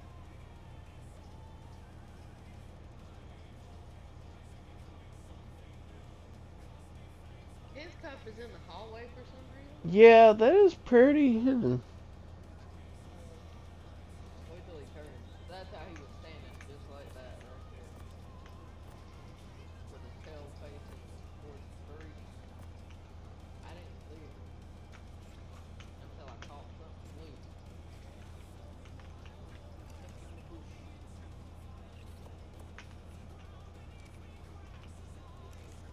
He can't get out of here. Literally almost in it. Oh, we know where the relays are.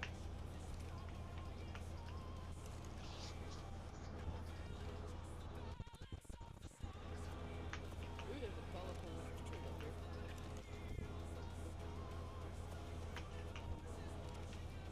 Oh wow, I just found Velo territory.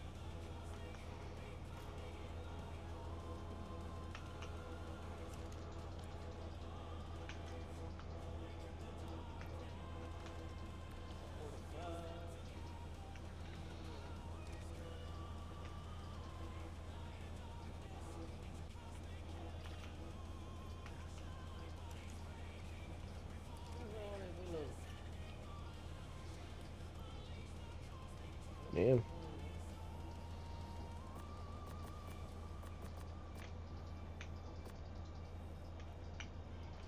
There's a 135 up here with a baby. Let's see, what are you? You are a male. What is the baby? Yeah, little baby.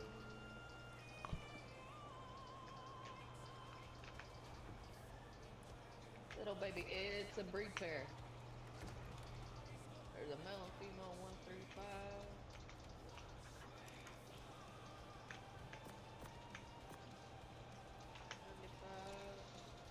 Guess I'm going right to Stone Foundation.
I'm gonna grip him.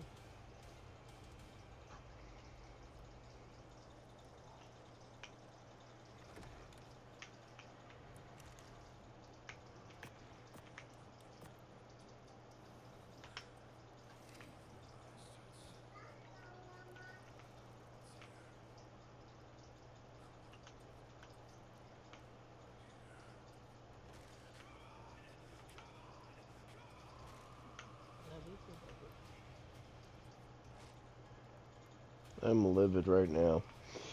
That pisses me off that they got in and just killed.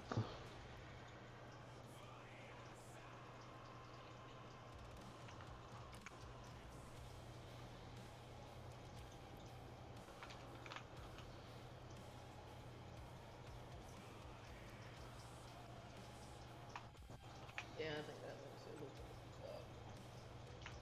Yeah, they had to come from up there where the velos were. That's the only thing I can think. Well, and my base wasn't in render range, so nothing should have spawned in over there. I mean, you're close enough, but still, there should have been nothing to spawn in over there to cause any problems. Well, I'm thinking it probably chased a Phiomia or a Dodo, some Galley. I mean,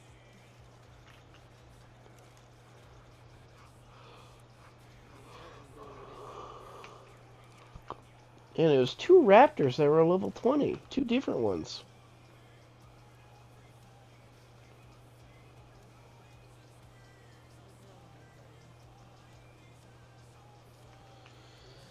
Alright.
Pokemon community game A Wild Roggenrola appears catch it using Poke Catch. Winners revealed in 90s.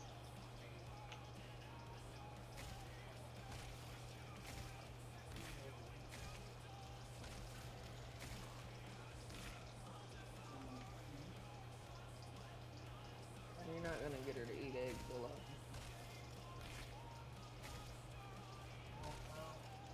Tell me where the freaks at.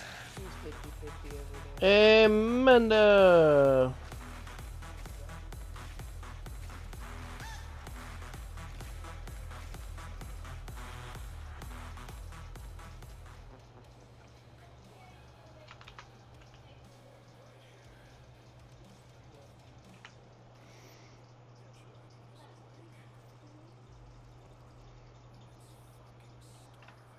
How you doing, Amanda? Here's a shout out for you, bud.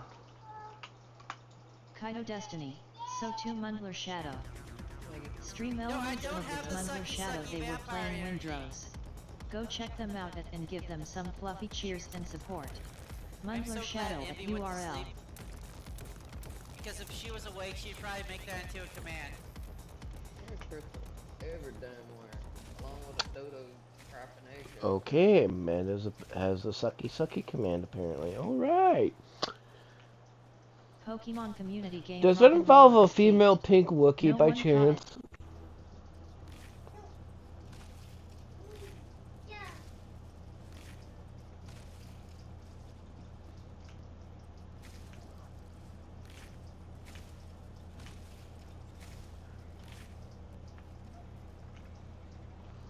You saw other crystals maybe with it.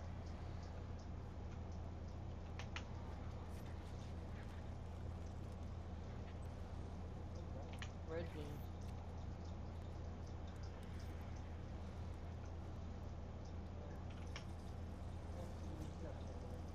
You little son of a motherfucker. Come here.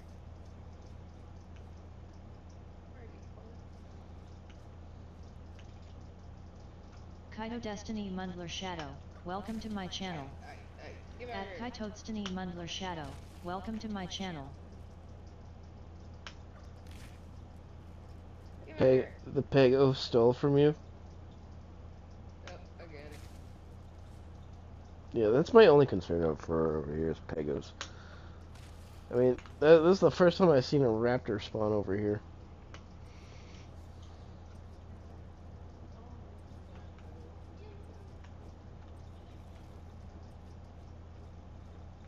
What'd you do? What damn foundation? Oh, sweet.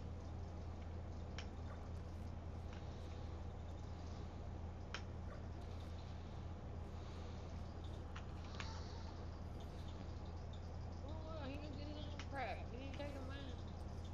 Shut up. Yeah, well, the first thing that Pego needs to do is get a job. So.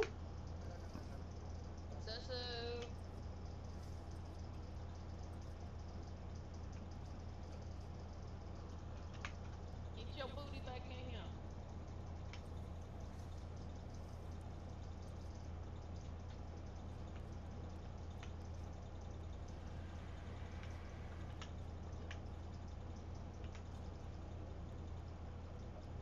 Oh no.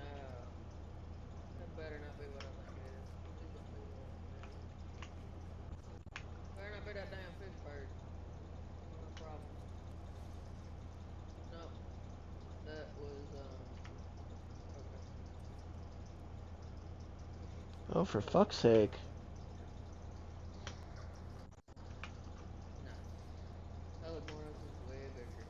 You can ride the Pelagornis is a pelican, not a seagull.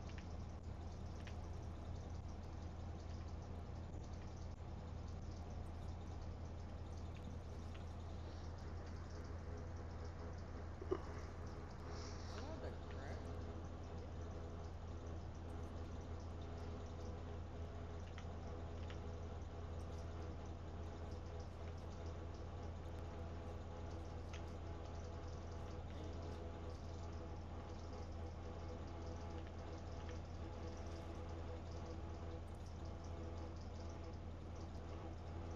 Shut up.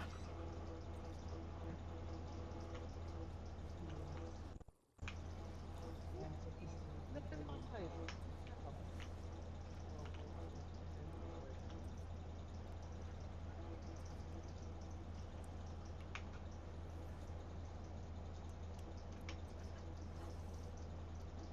let me do a quick reconnect real quick and see if that's what's going on.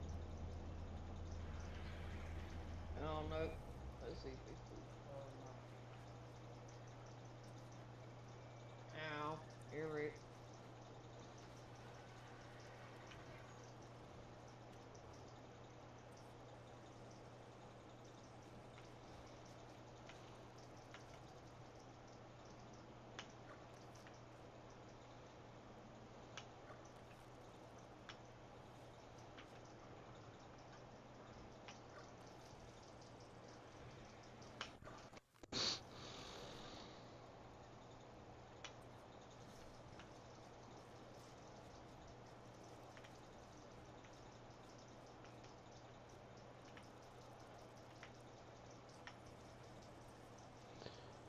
Alright.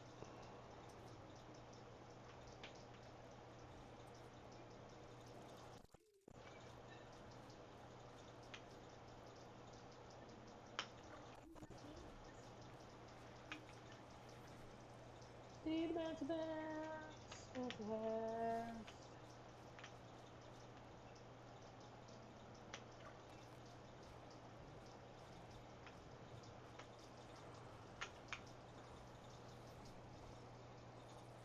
Yep, I'm glitching.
Start clawing and kicking me, and you will find yourself on the floor very quick, Oliver.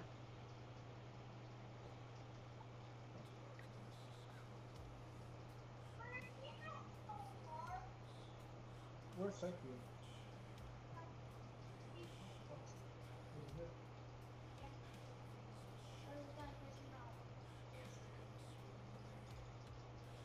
No, it's not far.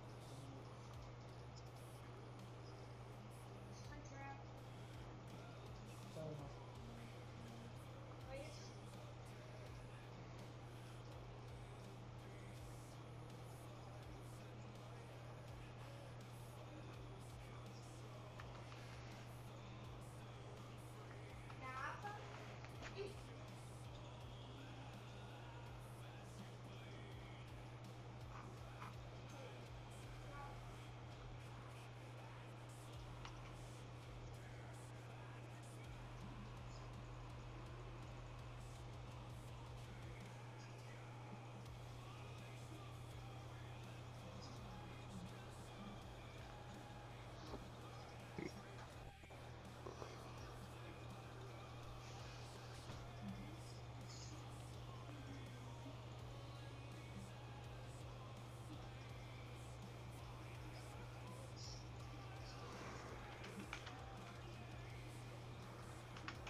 Okay, Twitch really needs to stop acting all fucked up.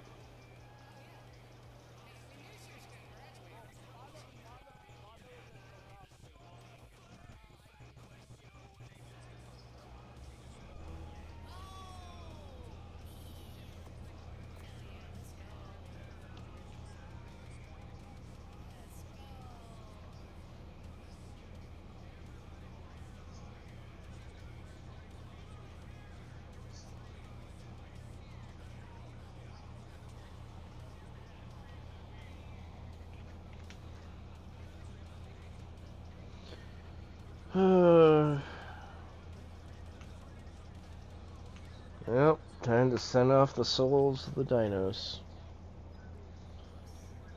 Let's see, Mammoth, Dire Bear, Unicorn, Trike,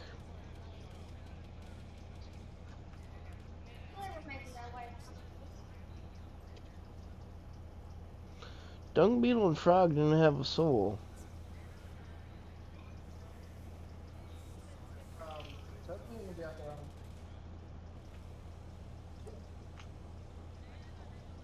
It is for them.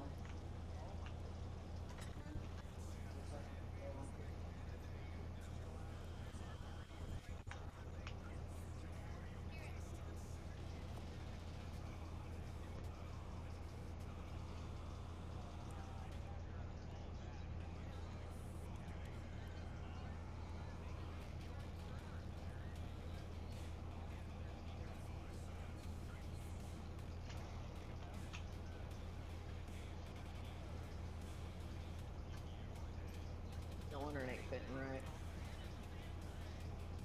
It might fit right if I run the right pieces on the bottom.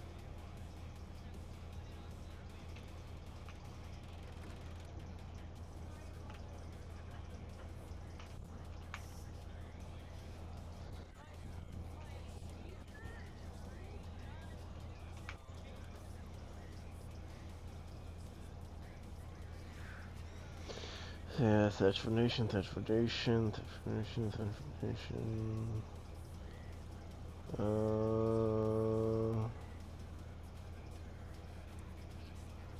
That's found, fast found, that's found, that's found. Well, that's found.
Pokemon community game. A wild Toxel appears. Catch it using Poke Catch. Winners revealed in 90s.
Pokemon community game. Toxel escaped.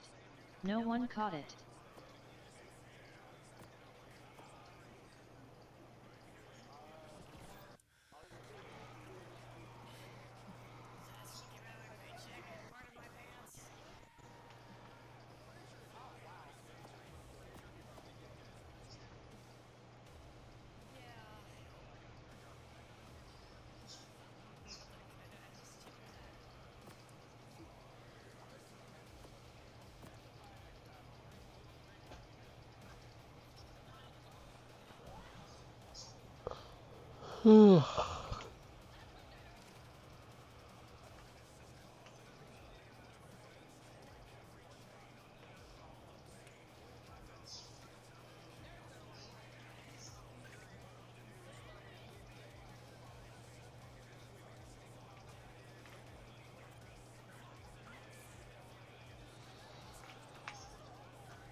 Now I gotta make up for lost stuff.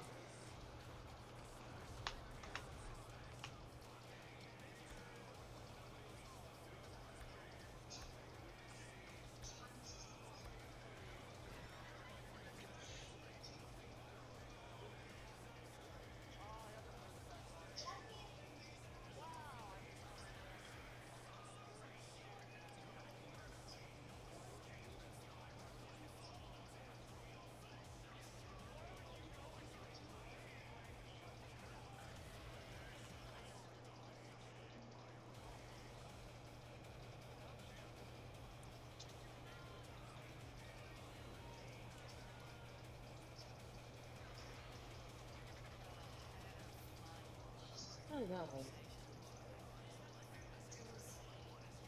Wisebot 4 viewers, -3, alarm clock 21 hours 39 minutes and 44 seconds.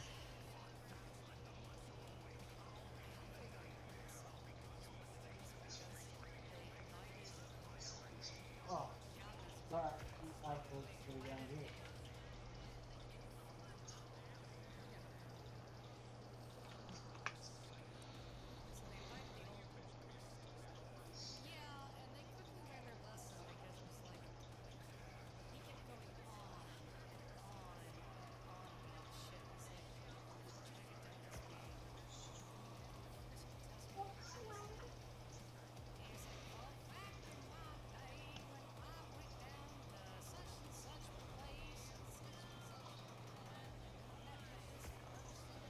There's a 130 and a 145 unicorn on the map.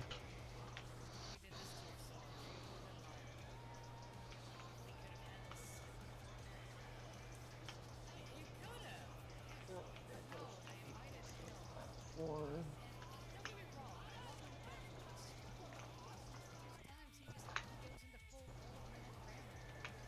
God damn it, I picked those up for...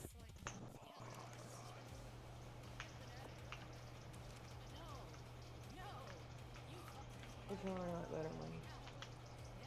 Weird looking pumpkin or I want it to flow with the rest.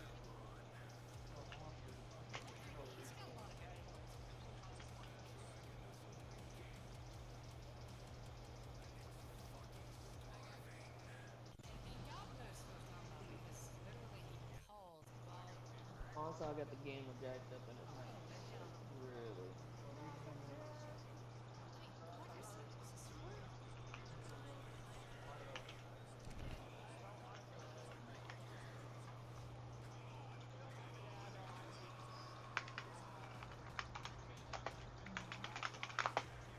That make it a little better.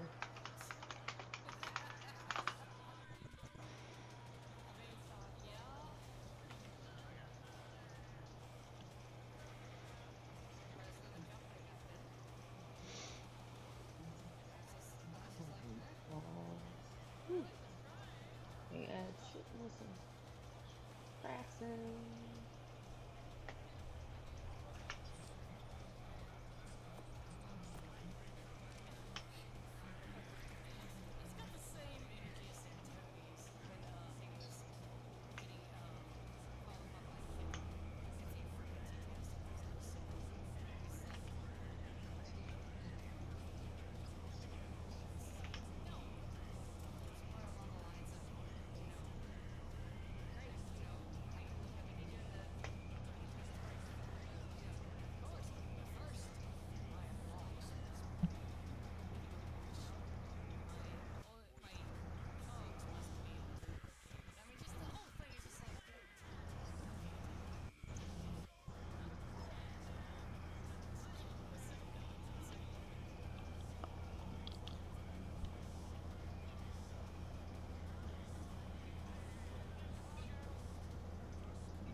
It's not out front of them, maybe.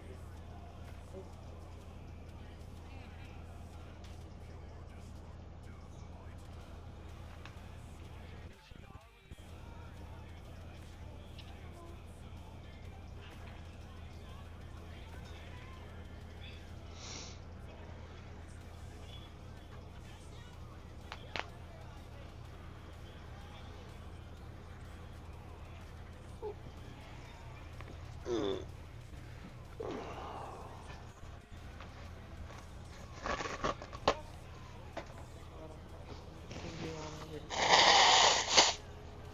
and go watch him and his little crazy madness. He's playing Mavericks, which y'all still are hanging out in here, right? Yeah. Kitty, kitty, kitty. Shotgun!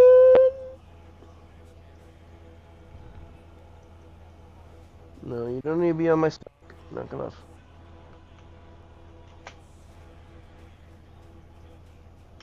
Botrix official at Dragon Mama 03, thank you for raiding me with 2 spectators. Kaito Destiny 2 raiders from Dragon Mama 03 have joined.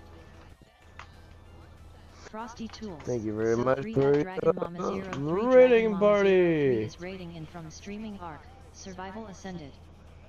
At Kaito Destiny 2 raiders from Dragon Mama 03 have joined. Streamlabs Dragon Mama 03 just raided the channel with 2 viewers.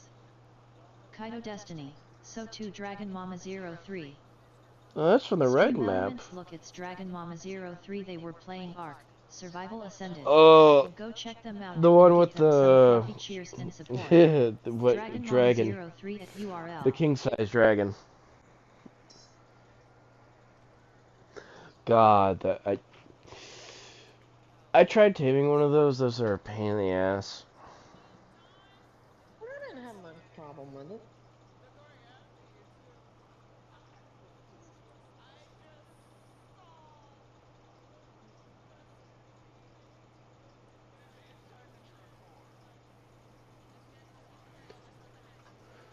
Oh, yeah. At least from my point of view, they were a pain.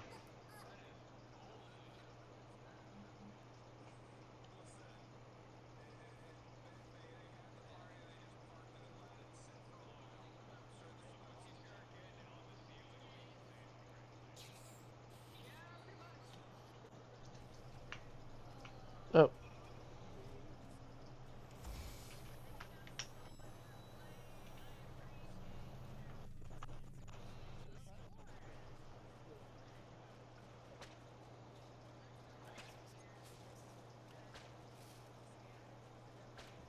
And this, the tech cave that's underneath the green obby.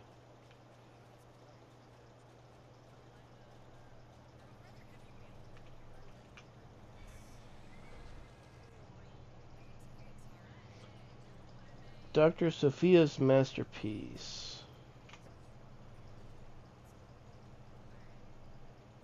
Megatama.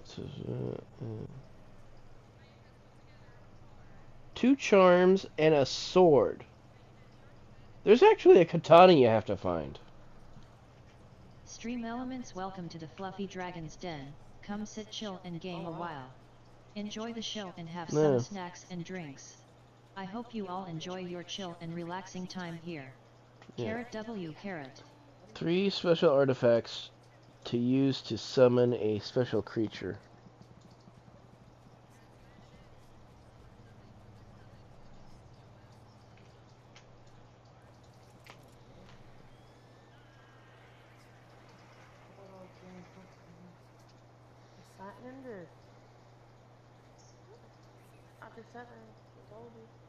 Kaito Destiny Dragon Mama 03, welcome to my channel. Kaito Destiny 6 Beast 677, welcome to my channel. At Kaito Destiny Dragon Mama 03, welcome to my channel. At Kaito Destiny 6 Beast 677, welcome to my channel. Alright, well, then continue with more madness on Ark. Survival of Undead. And time to go tame a unicorn. to replace the one I lost because of some stupid thing with Ark.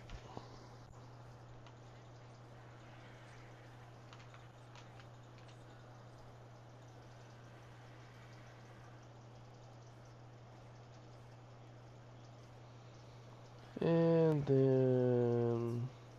Stream elements, feel free to come in and join the fun for crazy adventures through the world. URL.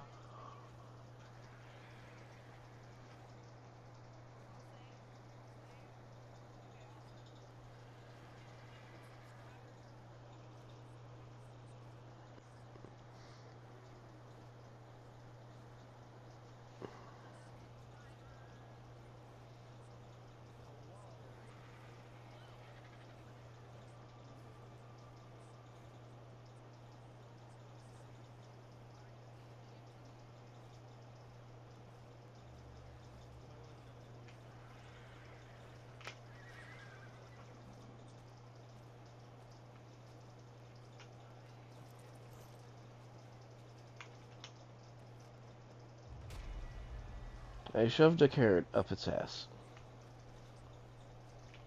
Pokemon community game. A wild Growlithe appears. Catch it using Poke Catch. Winners revealed in 90s.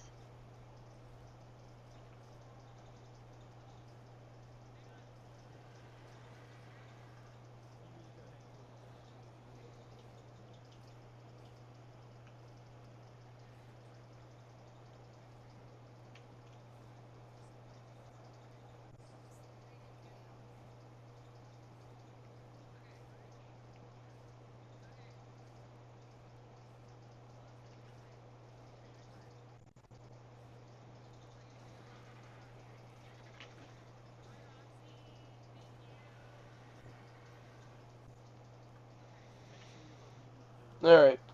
I'm flying on autopilot to bring this unicorn back to my base. I got the only two high level ones. They're on the map. Now I shall have some more spaghetti.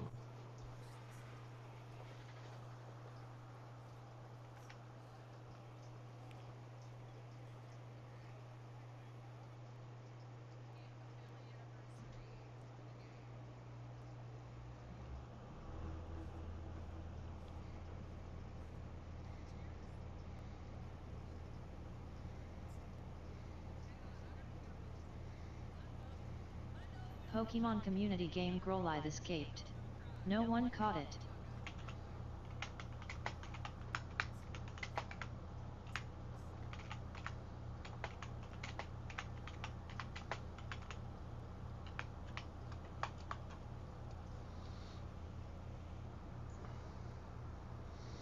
Alright. Down the hatch with more spaghetti.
Are you done drilling, cat?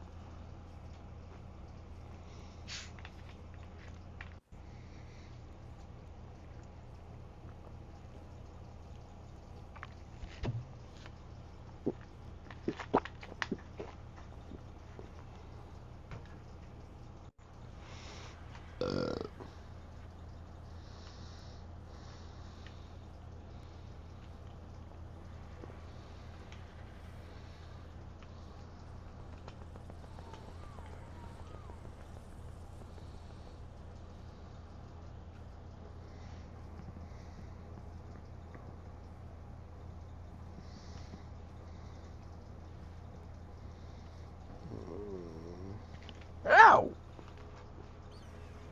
You do not use your claws on me.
The world say the doom since March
Pokemon community game. A wild Camerupt appears. Catch it using Poke Catch. Winners revealed in 90s.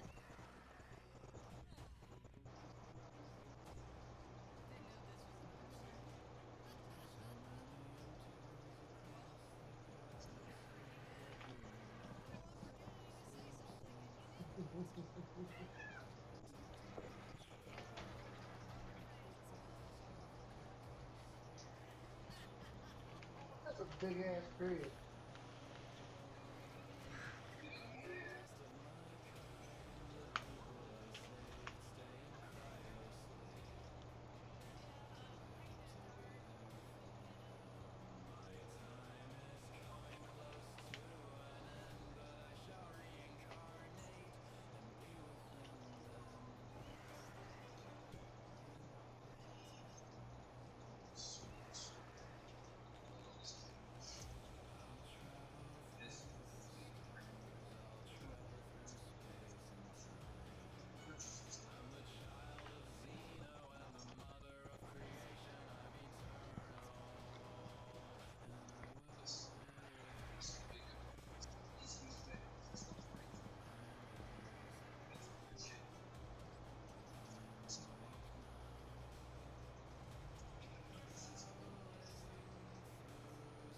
Pokemon community game. Camerupt escaped. No one caught it.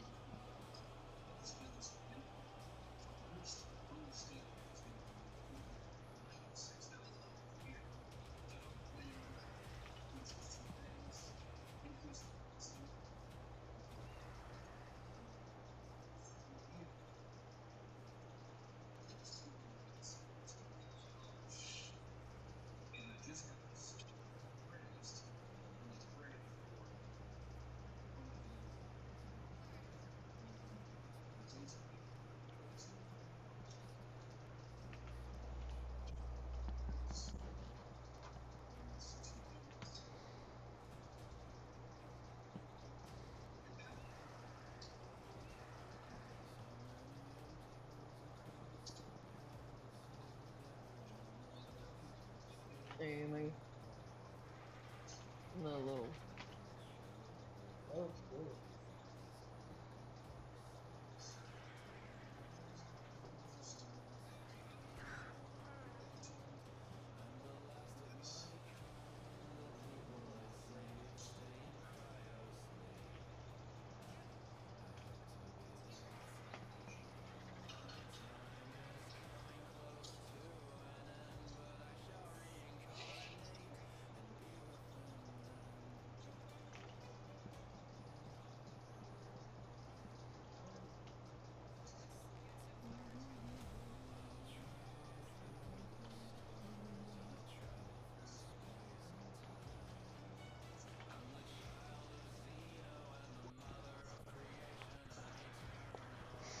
Okay, cat is off my lap.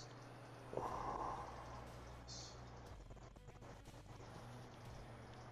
don't know why you're that like playing against the When they gather it like that, Mikey, they don't. He will when he goes to count them.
the fuck did that work?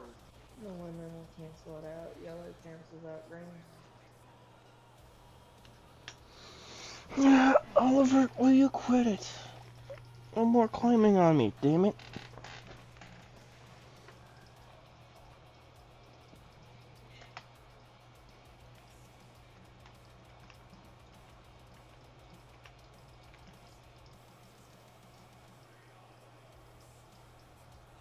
Wait, how'd I die?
Pokemon community game A wild graphite appears catch it using Poke Catch. Winners revealed in 90s.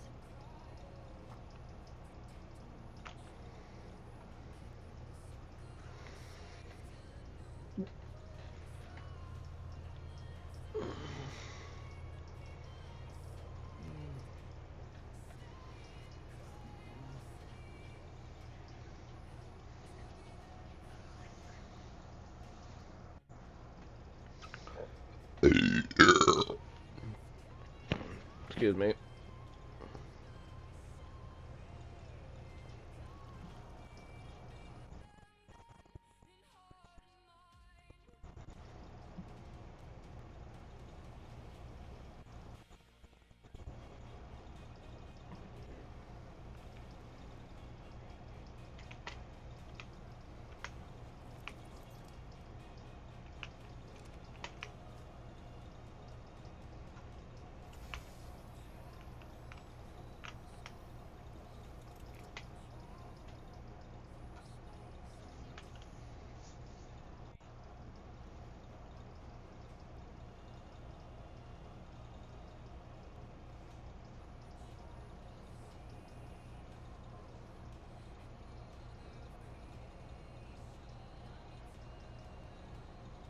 Pokemon community game Graphite escaped.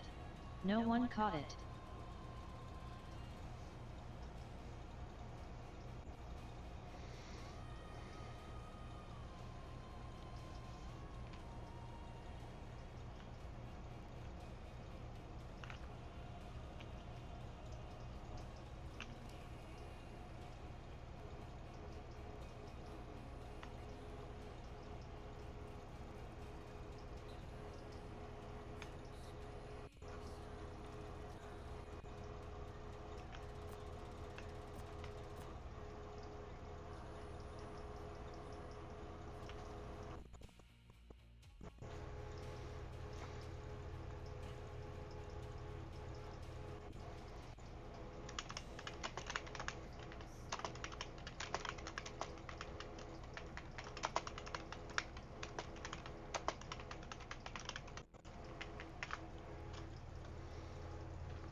I go to sleep. Where is that bird?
I found a boss cave.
Oh no, there's one over there.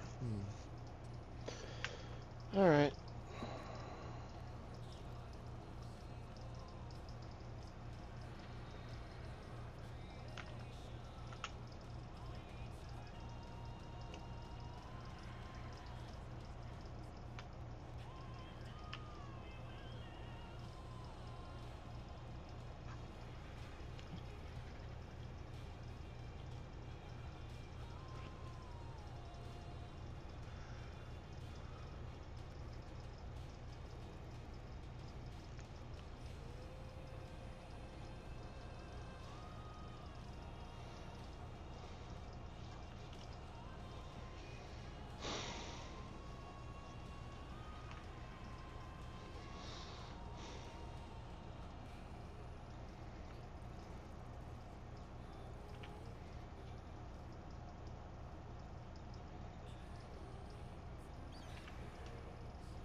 Wisebot 8 viewers, plus 4, alarm clock 22 hours 32 minutes and 54 seconds.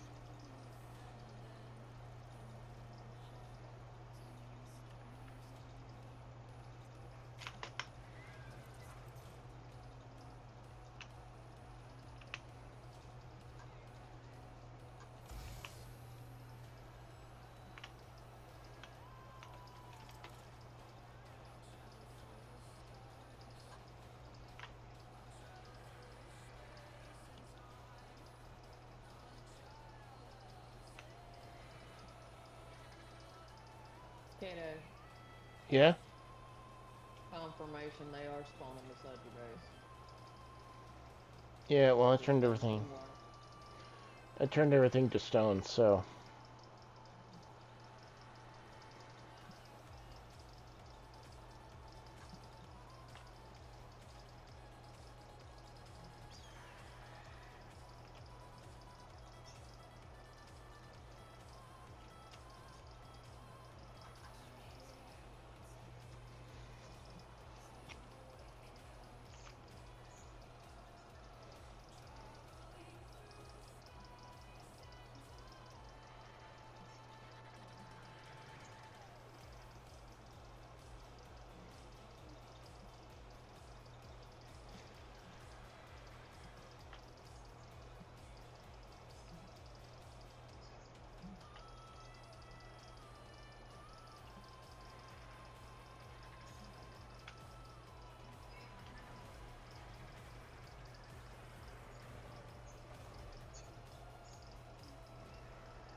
Pokemon community game. A wild buffalo appears. Catch it using Poke Catch. Winners revealed in 90s.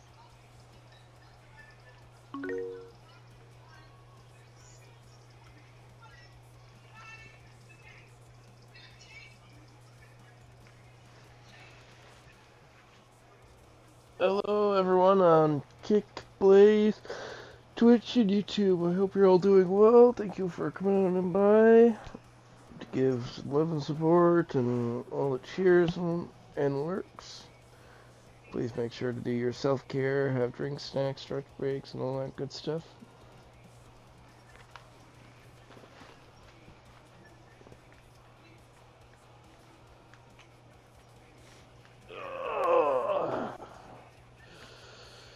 Now I gotta put the freaking cage up.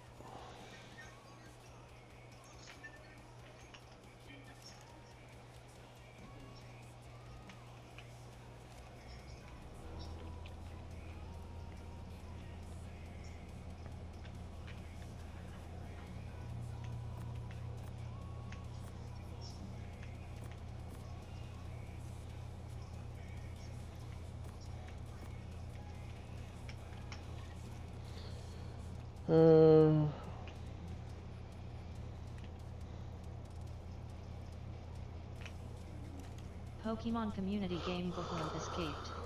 No one caught it.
Wargods 999 Hi, good afternoon.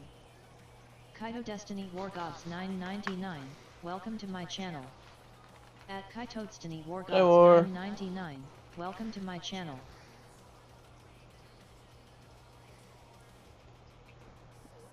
Afternoon, good times on everyone.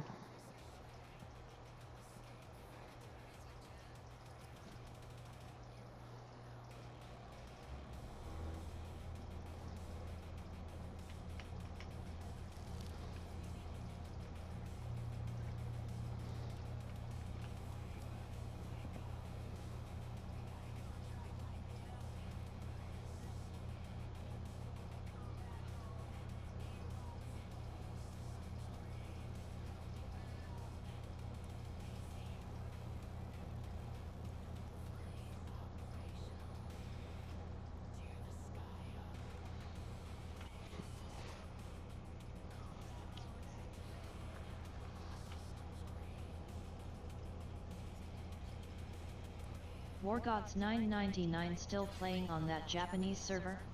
Yep.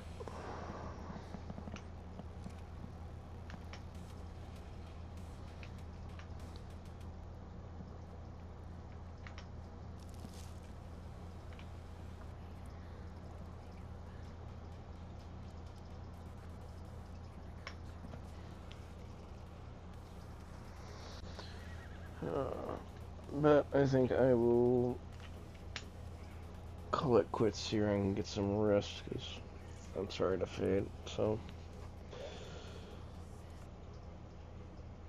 Let's see.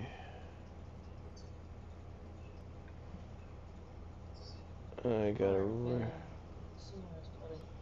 Yep. I have a raid target here. We are going to go raid.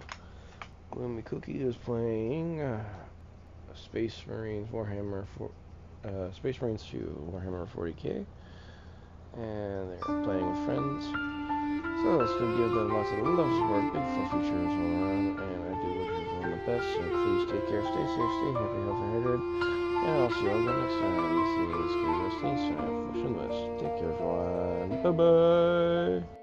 Sleep and rest, the night has come.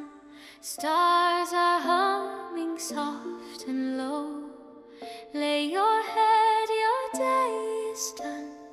Let the quiet gently flow. Sleep, fluffy blue dragon, drift away. Let your dreams begin to play. All the laughter from today fades into the stars' ballet. Rest now from your grand adventures, all the fun with friends you knew. Every smile a treasured memory, wrapped in skies of velvet blue. Sleep, fluffy blue dragon, snuggle tight, cuddle close through the night. Kitty cat kids by your side, warm and safe in dreamland light. Dream of places soft and bright, your happy paradise in view. Clouds of comfort